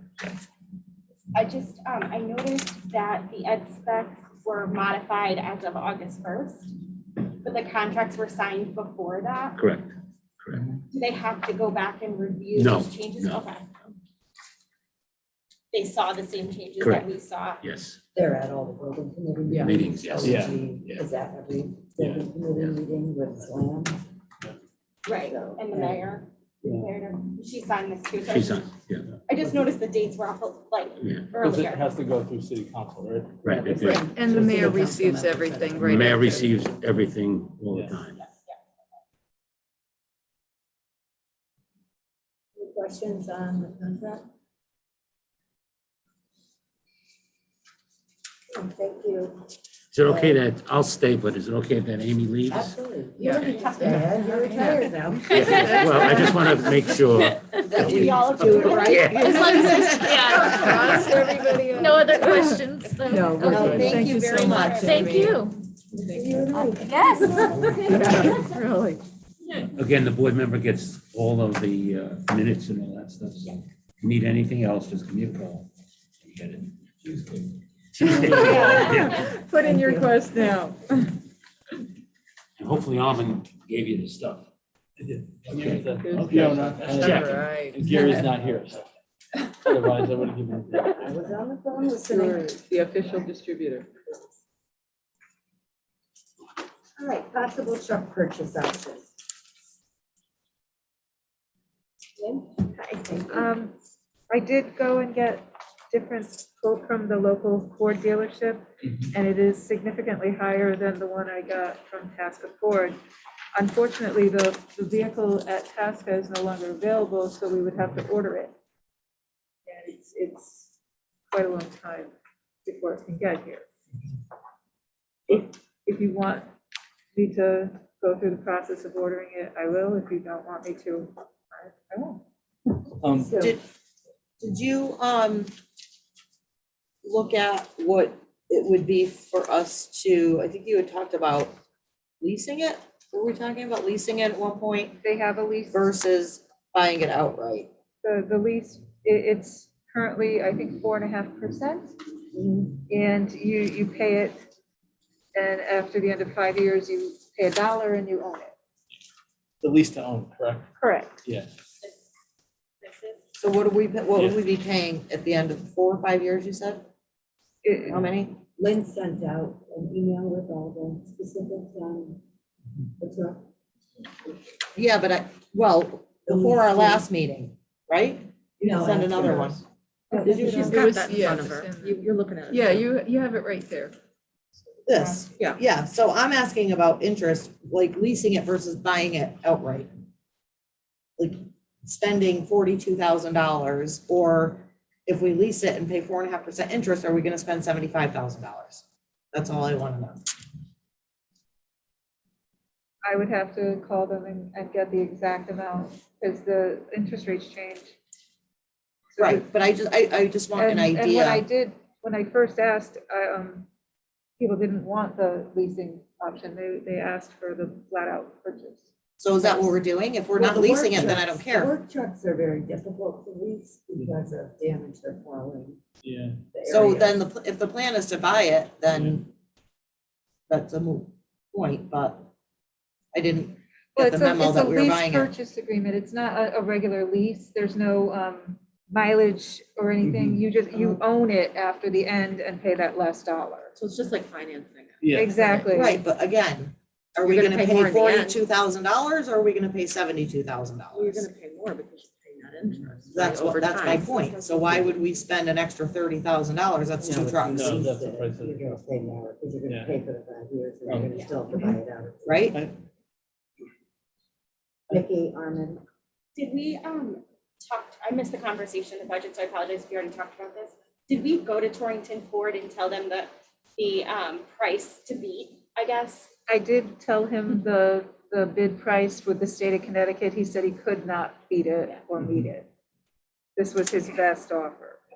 Now, I have a question now. Because you had said that there's some sort of maintenance that comes along with the vehicle? Like, I remember we were talking at budget. I don't think we knew that. We had to find out if maintenance was included.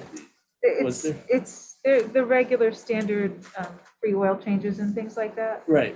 Yes, but it's in Berlin. Right, where and this that's is. the issue. I mean, it would be at least a loss of a half a day of someone's time to drive out to Berlin to get an oil change. Not a loss of their time. They get paid and. No, we're paying our for it expense, though, right, for an oil change. Yeah. Nobody's Rather losing than, any time. no, I'm talking about our time. Our money. Our money. And, that was my concern is that you're gonna pay it out in labor if you're gonna bring it out there for service. Right. I think it knows how many miles we put on the truck, and the truck we have now is 12 years old and has how many miles on it? Not a lot. We did, Yeah, but it's we- only going around Torrington, so Correct. it's not like Mhm. a car that you're gonna have to change all that Right. frequently. 12 years and I Well, if think- it's free oil, I guess it depends on is it Ford that's offering the maintenance or is it the task of Ford? I would have to get clarification on Because that if for it's you. Ford, we can use Torrington Ford. Again, I'm still not thrilled about buying the car from someone Right. out of town, the truck from out of town. Yeah, and I just think the board has to be, we don't have a vehicle for the central office guy. There's a shortage of vehicles across the country, not just in Connecticut. So I think, well, we have to decide a direction and move because it's gonna take time to get any vehicle. It could be some up to people, 30 they're weeks. 6 months out Well, to get a the vehicle. Tasca doesn't have one, right? Well, they did. but Neither we do didn't now. Take it up on It- it, so now they don't. They both told me it could take up to 30 weeks to get it because of the chip They have shortages. one, but they didn't do it, so they didn't. So actually, I was just gonna ask you, so there's no availability with either place? No. So either way, you would have to place an order. You have to place Litchfield, an order? Winston, none of them? Nobody has any. No, and we'd have to get, it would probably be a 2022 model coming next year. They're not making, there's a backlog on the chips Yeah. for all the vehicles, so everything's backlogged. So now they don't even have used inventory because That's correct. there's no new inventory. So that 30 weeks is what, almost 8 months? I mean, can we even afford to be without a car for 8 months? That's We almost already- We have one. Well, we have the one, but it's all rusted underneath. Right. Dangerous to be driving, Right. so. We have one. Torrington Ford still has theirs available? No. No, one has Oh, it. neither No. one Sorry, did sorry. Yes, anymore. nobody has it. Tasca had a truck available, Right. but we didn't want to move on it, so now there's no other truck available. We have to order. What about a used? You can't find. You can't find used ones. They're harder to find than new ones. They're paying people $5,000 more than they paid for a car that they bought 2 years ago right now, Yeah. just because they can't get the chips to put in the vehicles. Yeah, used vehicles are 30% higher than they were last year. It's insane. Well, I'm gonna put it out there that I think we should place an order with Tasca. We make that motion, we make that motion when we get out. We will later. Can I ask a question? Go ahead, Kat. Sorry. Is there a reason why we have to stay with a Ford? I mean, we keep talking about just the Fords. Is there a reason why that is? Yeah. No, it could be any vehicle. This was just what was on state contract. Okay. Okay. There's no I other. mean, I'm just wondering if there's a local dealership that would have perhaps a Chevy truck, or I'm just throw that out there. Why does it, I mean, if we can't get it through the state bid anyway, why, and we're thinking about wanting to do it locally, why would we not check with some of the other dealerships in town? I can do that. What kind of, it's a Ford, what? F-250. F-250. You need enough to support the plow. Yeah, you need, so you're gonna need at least like a 2500 GM or the 2500 Ram. You're gonna need at least that size to support what we need, towing and everything. So you have the towing capacity and plowing capacity. Well, I mean, there are, I believe, I mean, all of the dealers, I would think, would have a large truck that would be somewhat comparable to that. The problem is just they can't get them. That's the issue. Right. I mean, do we want to extend to be able to look into that? Are we now pushing it out another month for the next budget meeting? Is it worth it? So my preference, I mean, my concern is we've been told by the garage that the underneath of this truck is rusted out and that the custodian should not be driving. So I think we should have to get a replacement vehicle, and maybe it's that we authorize them to, you know, we want the lowest price, whatever we want, but authorize them to move on something so at least we can get in line and order something. Because if we're delaying it another month, just puts us out another month.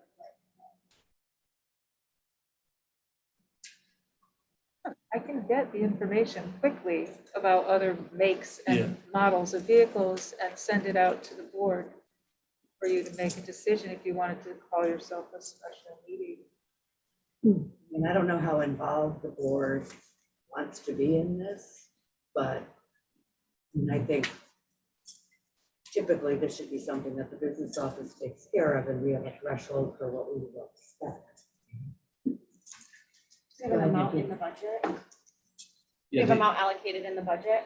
For this vehicle, no. No. We were gonna No. take it from the maintenance line so that we would assume that without the need to maintain the vehicle that was old, that we would fund it through that.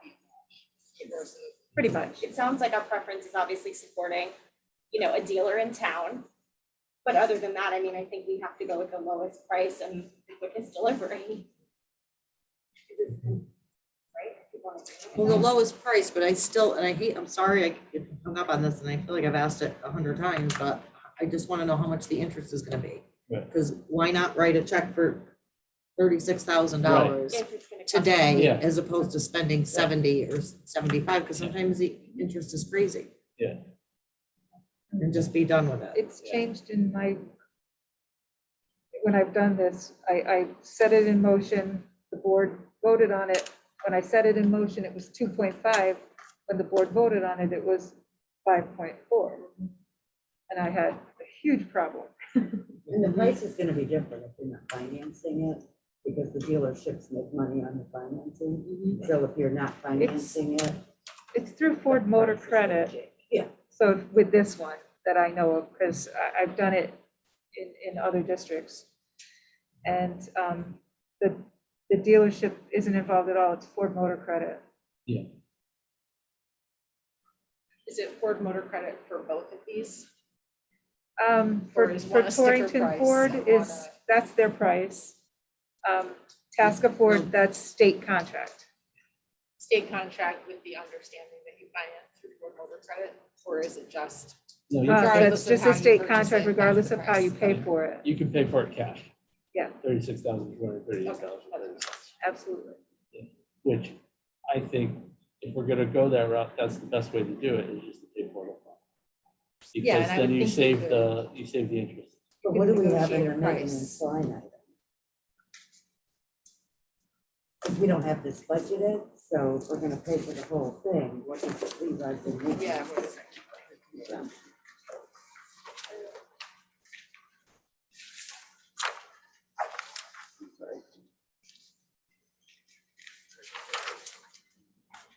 you know the budget for it? So you have maintenance and repairs in the department. It's in 11, site 11. I only have. I just have the total. number. Yeah, I know. I think that's what the other. I don't have the 26 pager. Yeah, you're not gonna have the detail on that one. Repair equipment is 103,000 total. Well, it could take some out of there, General but that may maintenance? also include like tech. I think he only had 30,000. 568,000, What's the line number? 5430, dash, dash 0. General maintenance. That's all the maintenance of all the buildings.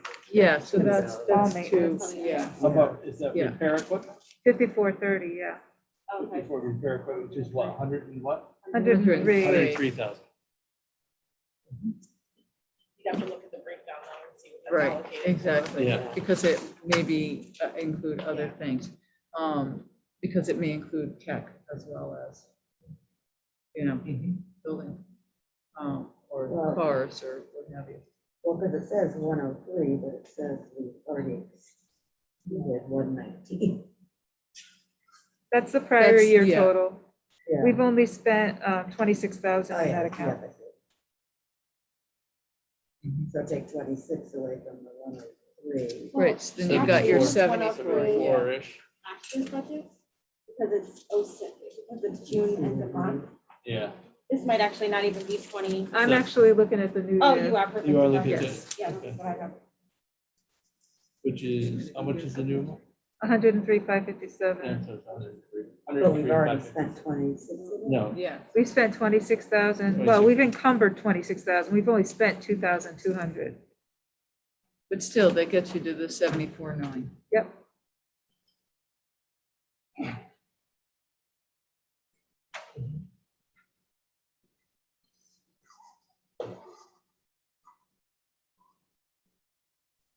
It's way more last year.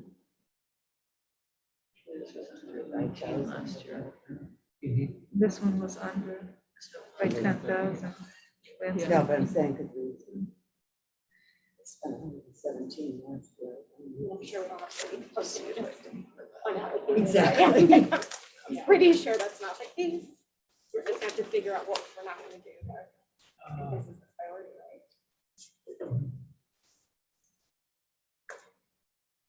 Trucks don't get taken off school grounds anyway. No. Well, they go school to school. Because it's School to school. custodian, so he does go to the other schools. Because if it breaks and it collapses in the parking lot, you drive around. Yeah, But I if know. it's going on city streets. Yeah. It's on city streets. Yeah.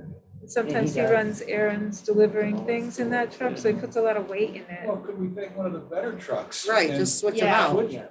And he Right. also does the trailer and, like, remember, moving Yeah. desks and moving things between, that gets Is there- slugged by that truck. Is there a vehicle at in another building that we can switch out that doesn't leave the property? To one of the other I think schools? they all leave. the property. Yeah, they all They all leave leave the the property. But there's probably, there's that red truck. The red, yeah, red truck. It's good. Isn't that the one that's It's rotted going, out? yeah, it's going to the There's middle a- school. There's a white one and a red one. Oh, okay. Which is which. Yeah, I think the red one's going to the middle. They're all It's used, probably everything there. say, some of sanders on them for Right. the sidewalks. Plows. Sidewalks, yeah. So,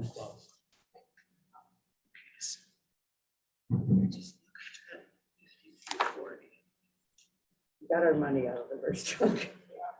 I did the 12. Yeah. Do we have to buy a brand new truck? You can't get a used truck Do we- right now.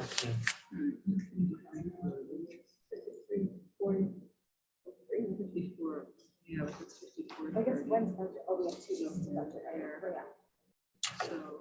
Second week of the month. 30,000. Those Yeah, repair 1, 2. equipment district-wide. Yeah, so Oh, that 31. has to go to full board anyway. So we have to, yeah. Swing it. Yeah. So in the repair equipment under 5430, under maintenance, we have 31,000.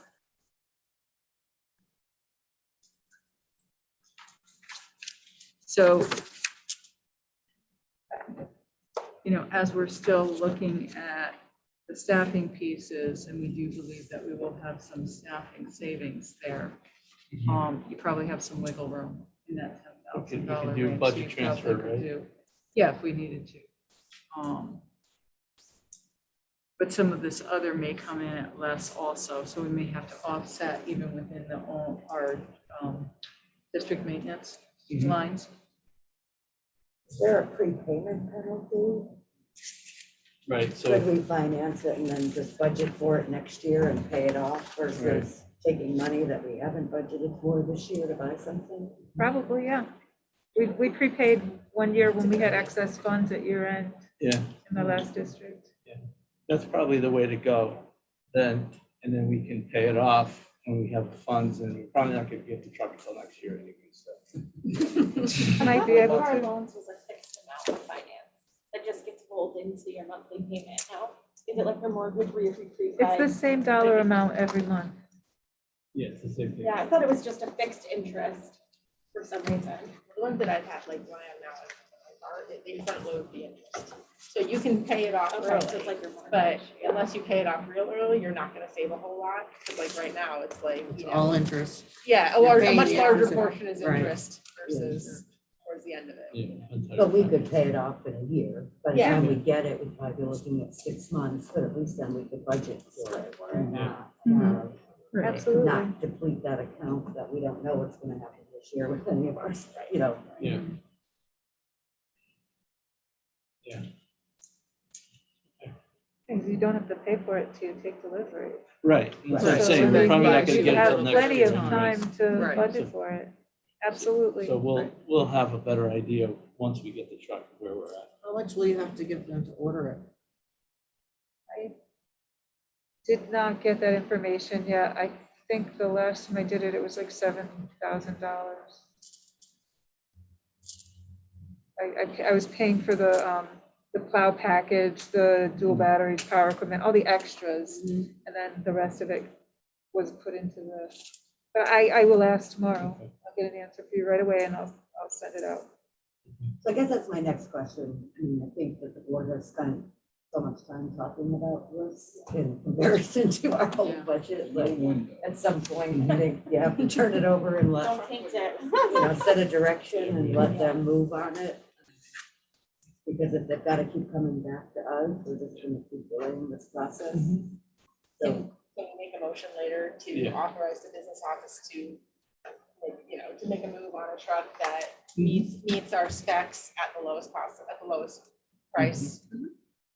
Yep. With a preference to touring, but if we can't. Lowest price is lowest price. yeah, You know. they're not gonna make They're this not- mistake. they're not No, going because- Well, no, I just meant Kathy's idea if you Yeah. looked at a different Yeah. Dodge or something. Yeah. Yeah, I mean, I don't think we have to be specific with words. I actually think that's a really good question that she asked. So I don't know, I don't think any other manufacturer has a state bid.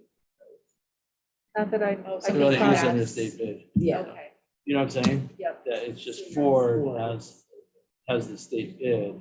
And so So they that's have the why lowest. they Right, have, exactly. they, Right. because they sell so many to the state and towns, they're able to offer more cheaply. Manufacturers. okay. Any other last minute questions on the truck?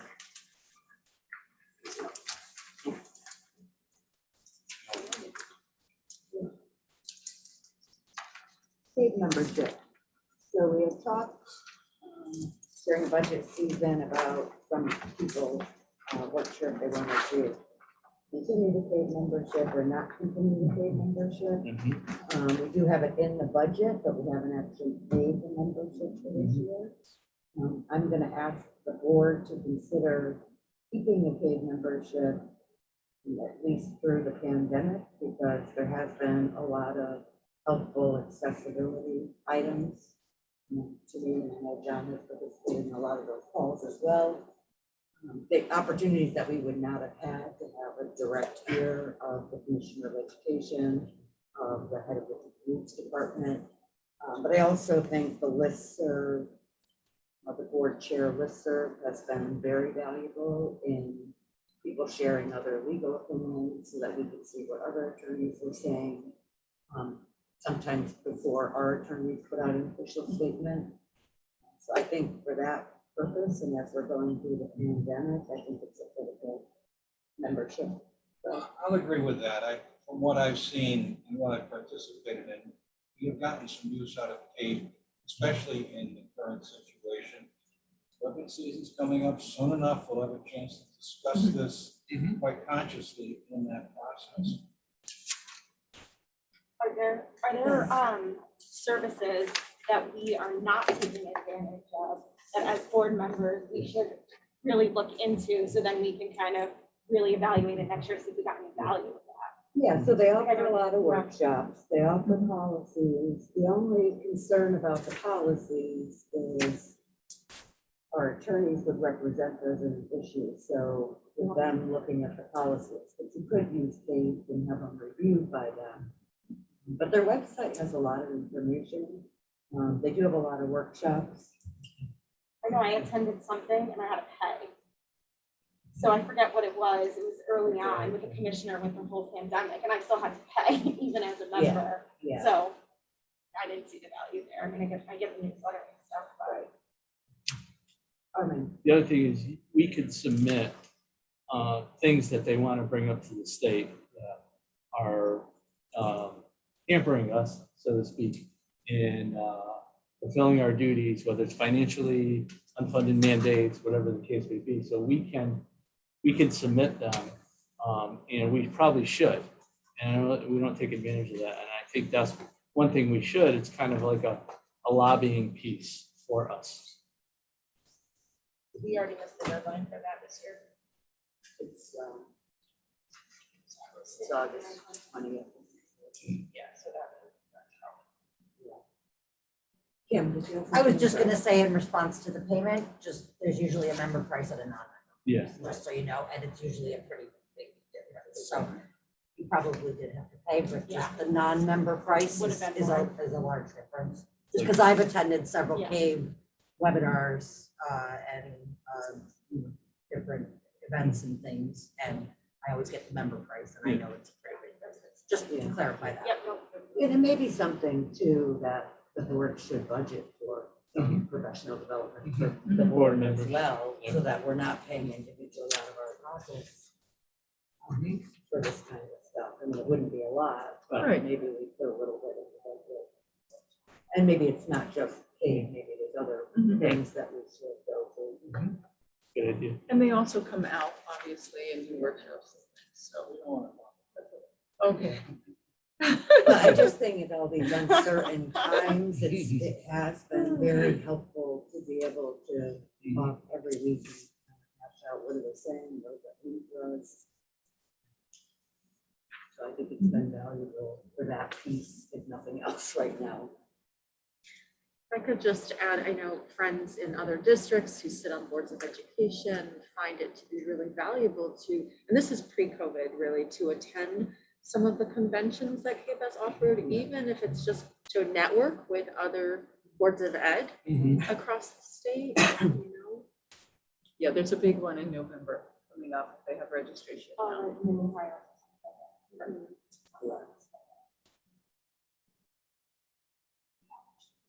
All right, any other questions on CAVE membership?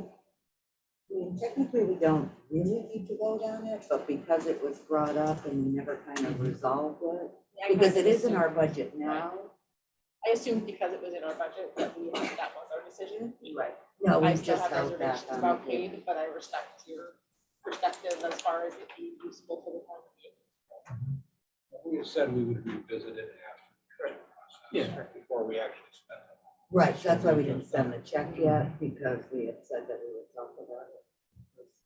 It just keeps happening. Right. We never get back to Never it, stops. but Yeah. we either need to pay it or let them know we're not joining for this year. So they stop sending us money. Right. There's no. This red lettering is very cute. Okay, any other questions on CAVE? Calendar 2021, 2022. So just a simple thing, you need to look at the one that says draft. If you don't have one, just let me know. I'm not sure if it made it to the packet. The one without draft is the existing calendar, just so you have it for reference. The one with the word draft on it just moves the welcome back nights from Wednesday to Thursday, because then we keep our Wednesdays sacred, and then we have our back to school nights on that Thursday. It's easier for parents. They know that we have our early release on Thursdays, and then it just is in keeping with that. And the only wrinkle, and I think somebody had mentioned this earlier, is, yes, building committee on the 9th. And then the elementary early dismissal has to be at 1:10 because we still have the other schools in session. So we are noting that on the calendar so that parents remember. We'll get out several, power announcements about that, just to remind parents that it will be different than the 1:35 early dismissal that traditionally happens for elementary students. So that's the only change on this calendar that we're proposing. Any questions on the calendar? Yeah, it just makes it easier. All right, renovation proposal and allocation of funds from 2018 referendum. Okay, so this was presented at City Council, and I know that we had spoken a number of different times about TMS roof, windows, what was going into ARPA, all of that. So just so that the board is informed, City Council voted to approve number 6, number 7, and number 8.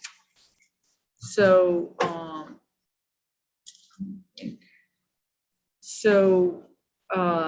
in the packet, you see basically the resolution, which the first one is just to vote to adopt I'm going to actually turn to the resolution because I think it's easier. Resolution repurposing the $700,000 appropriation and bond authorization previously approved by the voters on November 6, 2018, from the window replacement project at the middle school to roof replacements at Torrington Public Schools. So that was number 6. And then if you move forward, number 7 was the resolution repurposing the $700,000 appropriation and bond authorization previously approved by the voters on November 6, 2018, from the window replacement project at the middle school to the roof replacement at Torrington Public Schools, as well as establishing a date for the referendum and other matters. So both of those were approved. Ed and I were both at the meeting before they created the resolutions, and both of us had shared that the board had discussed this previously and that we didn't necessarily feel that going for referendum was the best way to go at this point. But both of those were approved by City Council, so we just wanted to let you know the ending, the resolution, if you will, of both of those issues. And then the last piece is the very last part of that packet. So City Council voted to take the $569,281 and put that into the city's ARPA funds, which is very beneficial for us because we are able to fund our English as a second language teachers, or English as a second language paras and tutors, and the social worker for the high school and the middle school for the alternative program as students are transitioning back from remote. And so that was also approved. They don't have to submit their ARPA application until October. So currently we are still paying for those folks. And so it will come out of our budget until they get approval. So because they voted on it and came up with this resolution. Correct. For lack of a better word, I don't know. We have no input on whether or not this referendum goes forward or if we want to repurpose the funding, the money. Okay, so I called the state just to find out what was the city council role, what was the Board of Ed role. Yeah. So basically what they said is city council has the right to put forward any referendum item they want. Okay. Board of Ed, whatever it involves, they can put it forward. They can vote on it, that's all well and good. And so the taxpayers can vote on it. And then once it's voted on, and if everybody says, yes, we would like to move forward, then Board of Ed superintendent sends in the application to the state if they so desire. So Sends in an that's application for, to move this forward to the state. We would send in an application that says, okay, if we're gonna do this, then it's going to be this much money. The middle school roof is gonna be 1 but point. again, we're asking for the same money we asked for in 2018. Correct. So that would be an application. In this, they're asking for us to repurpose the money. So hopefully we have enough funding. When I last spoke with John, he said in terms of the Vogel-Wetmore roof, that's the flat roof, it would be a replacement, that's at 1.5 million. If we are doing the middle school roof, which he's talked with everybody a lot, that's the fasteners, and so Right. then And the that is just coating. right, exactly, it's just a repair, and that's 1.5 million. So you got a lot going on there. The middle school roof, the metal roof, is the one that is more of an urgency. And then the Vogel-Wetmore was not going to be addressed until the 22-23 school year. That was in our capital plan. So we had a little bit of time there. So, and just to carve it out, because this is way more complicated than it needs to be. But so you have to subsection them out. So the middle school roof is not going to referendum, the repair of middle school roof. The middle school roof is being done. We do gross capital budgeting, but in this case, we're gonna do net capital budgeting. So we're gonna take the difference of what our actual portion of the roof cost will be. And then we're gonna pull money from capital reserve. Our capital reserve, which is a reimbursement from a previous project that we did, put that together, form the building committee, and get the middle school roof repaired. So that's part one. Yeah. So we're basically doing net budgeting to pay for our middle schools. Then the repurposing of the $700,000 towards other roofs, which would be the Vogel-Wetmore, which we had And out then- a couple of years. We didn't have out. We didn't what? The I didn't hear what Vogel-Wetmore that. roof was not in our current capital, it was out a few years. So that will go to And that- referendum. What was the referendum in 2018? What was the question? What was that for? For the The middle school? Windows. So now Windows. the middle school windows are coming out of the city altogether. It's in our ARPA money. So I did just put in writing that, the money that we're using for these type of repairs is less money that we're able to spend on remediation projects. So we're spending that money in our ARPA money. For the windows. So that comes out of the city coffers. Now it's in our money. It's 500,000 more. Yes. It's 1.2 million. I Right. think But is until that you what? actually do it, that price is gonna keep Right, changing, moving. so it's like you're chasing a moving target. And then this referendum is asking for what? Because first of all, the entire city is gonna think that we're the ones that are asking for this referendum. Right. When we asked for it and got it 3 years ago. It's asking for the window money to be moved. The window money to be moved and repurposed towards the You can't use Already. that money because the people voted on a specific, specifically. you can't use that money Yeah. for So that's the anything other only than- thing the referendum is asking. Yes. And then To you pay for it repurpose the through money. We're net not budgeting. asking for more money. Huh? What was the second Well, part? then how it gets paid for is through the net budgeting, which we're looking at now. Doing. So it's the cost minus our reimbursement. Our reimbursement is approximately 72, Which is the real. which is ultimately the real our cost. real The old- cost. Right, the real Yeah. cost to us. And that's what, the 1.2 Because, or the 700? So the Right. problem that can come in with that, find out, but the problem that can come in with that, which happened to us before, is our reimbursement rate came back at a different rate. Yeah. So we thought we were getting 74%, or I'm just using that example. We got a lesser amount. Yeah. And the Board of Ed had to pay the city back the difference. So.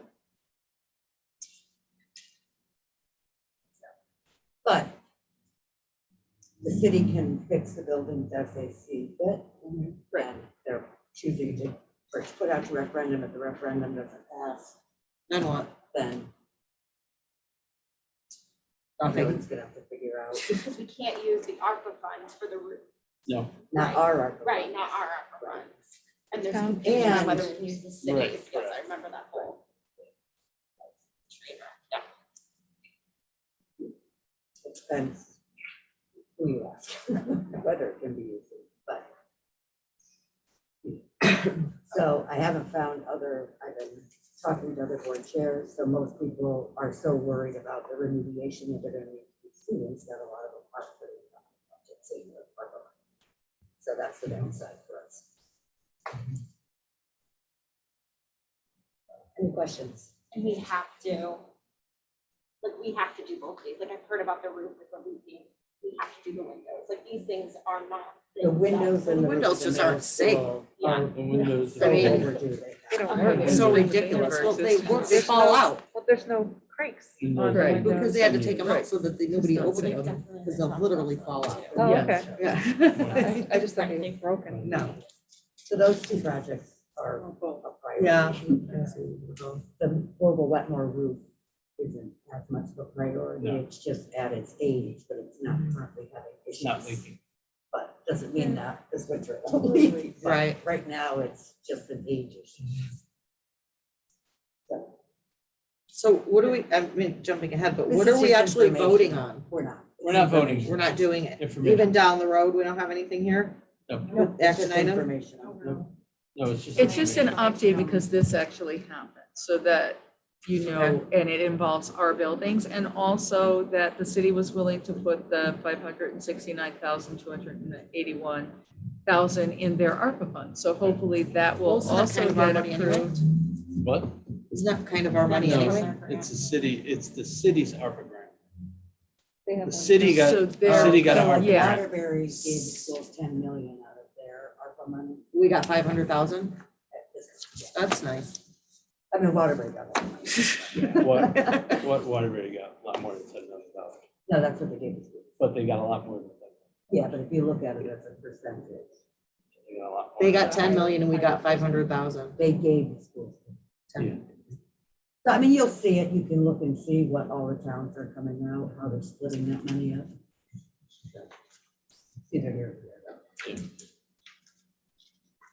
So this was just information. that's all. Informational. It just makes my Because blood it's boil gonna every be time we very talk about it. confusing. So we need to be sure that we're saying the right thing, like I don't want people thinking that the middle school roof is being replaced. Because we repaired. have a difference in Right. years before it's gonna need to be redone again. I think it was 20 years. It's 20, if they is do with what we're the doing now repair. With the repair versus 50 years if we replace the middle school roof. So some of us are pushing up the daisies by the time this comes up, but Right. others of you will be around, so it's important though that people understand that. Yeah, but it's just important that we're not saying that we're replacing the roof because we're not replacing the roof. So. Right, because that would cost 4 million to 4.5. $4.5 Yeah, million. exactly, so that's a whole different. Yeah, and the Okay. panels are good, because they should last at least 50 years, and they're good. It's the riveting, what they initially put on. Instead of doing the adhesive without riveting, which, makes holes, they use riveting. So that was not any of our fault. So it's just, yeah, so we have to deal with what we were given. This basically pushes it off 20 years.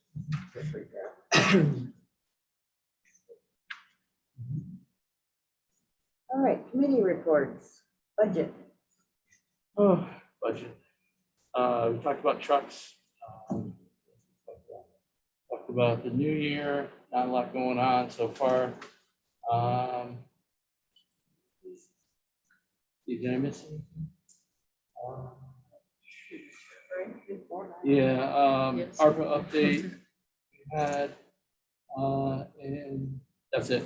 There's not a lot going on in the budget. Facilities in check. Moved to next month when John and Gary are here. School improvement committee. Most recent meeting, we talked about summer school and everything except the high school. And that seemed to go very well. We got a good report. And next meeting, we will hear a wrap up on the high school summer program, which was just finishing the day we met. And also, we will get the Torrington Middle School improvement. I've been looking forward to. It's good. So let's stick into that. We look forward to seeing you all there. Building committee, done enough on that. I'm gonna remove the liaison reports because. I have something Oh, you just to did? add, yeah, no, it's I have specific, something too. Oh, sorry. it's specific to all the schools. The Torrington Women's Club did a collection last night and collected, I think they filled the back of a suburban SUV with school supplies that were, I don't know where they were being delivered, but they were going to take a look at, contact some of the building administrators and see where the need was. But there were backpacks and just cases of supplies for teachers and students, so. Great. So at the middle school, they get sixth grade orientation on Monday. Summer school is a success. There's several new programs going into the middle school this year, and they've seen growth in math and English scores. I'll just really quickly for Vogel, just kindergarten orientation is tomorrow morning. So they are able to offer tours for the incoming students and families. And then Monday, 30th from 2 to 4 is open house. So it's a meet and greet for the students to meet their teachers. So I think that's really great that they're able to do it this year and ease some of the angst, you know, in the young ones. So We're doing smaller groups, but Yeah. it's still good. that's great. More summer graduation at the high school, 1 to 2:30.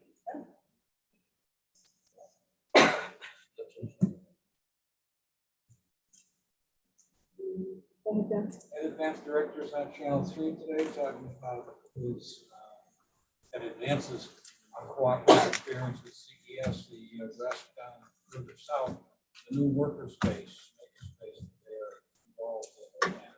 Next Channel 3 on the websites.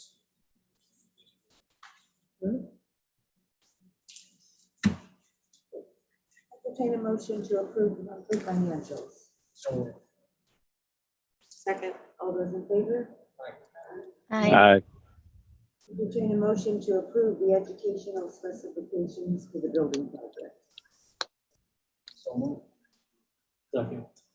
All those in favor? Aye. Aye. Aye.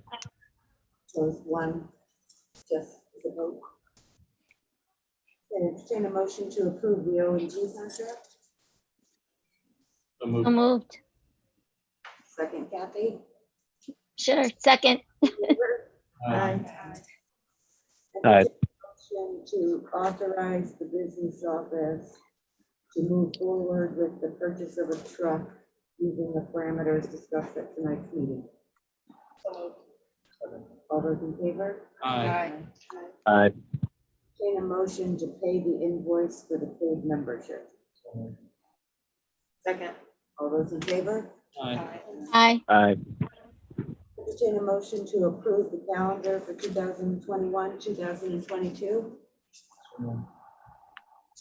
Second. All those in favor? Aye. Aye. Aye.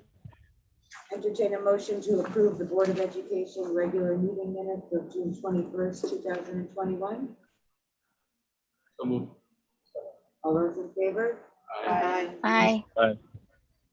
Entertain a motion to approve the Board of Education special meeting minutes of June 16th and August 4th. Second. All those in favor? Aye. Aye. Entertain a motion to receive the committee meeting minutes. Second.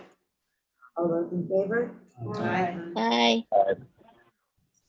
Entertain a motion to approve the consent agenda. All those in favor? Aye. Aye. Marissa, did you get, yes, registered extension, everyone else in favor? All right, items for upcoming agenda, monthly financials. I'm sure we'll have mask and vaccination updates. Truck update. Pardon? Truck update. Truck update.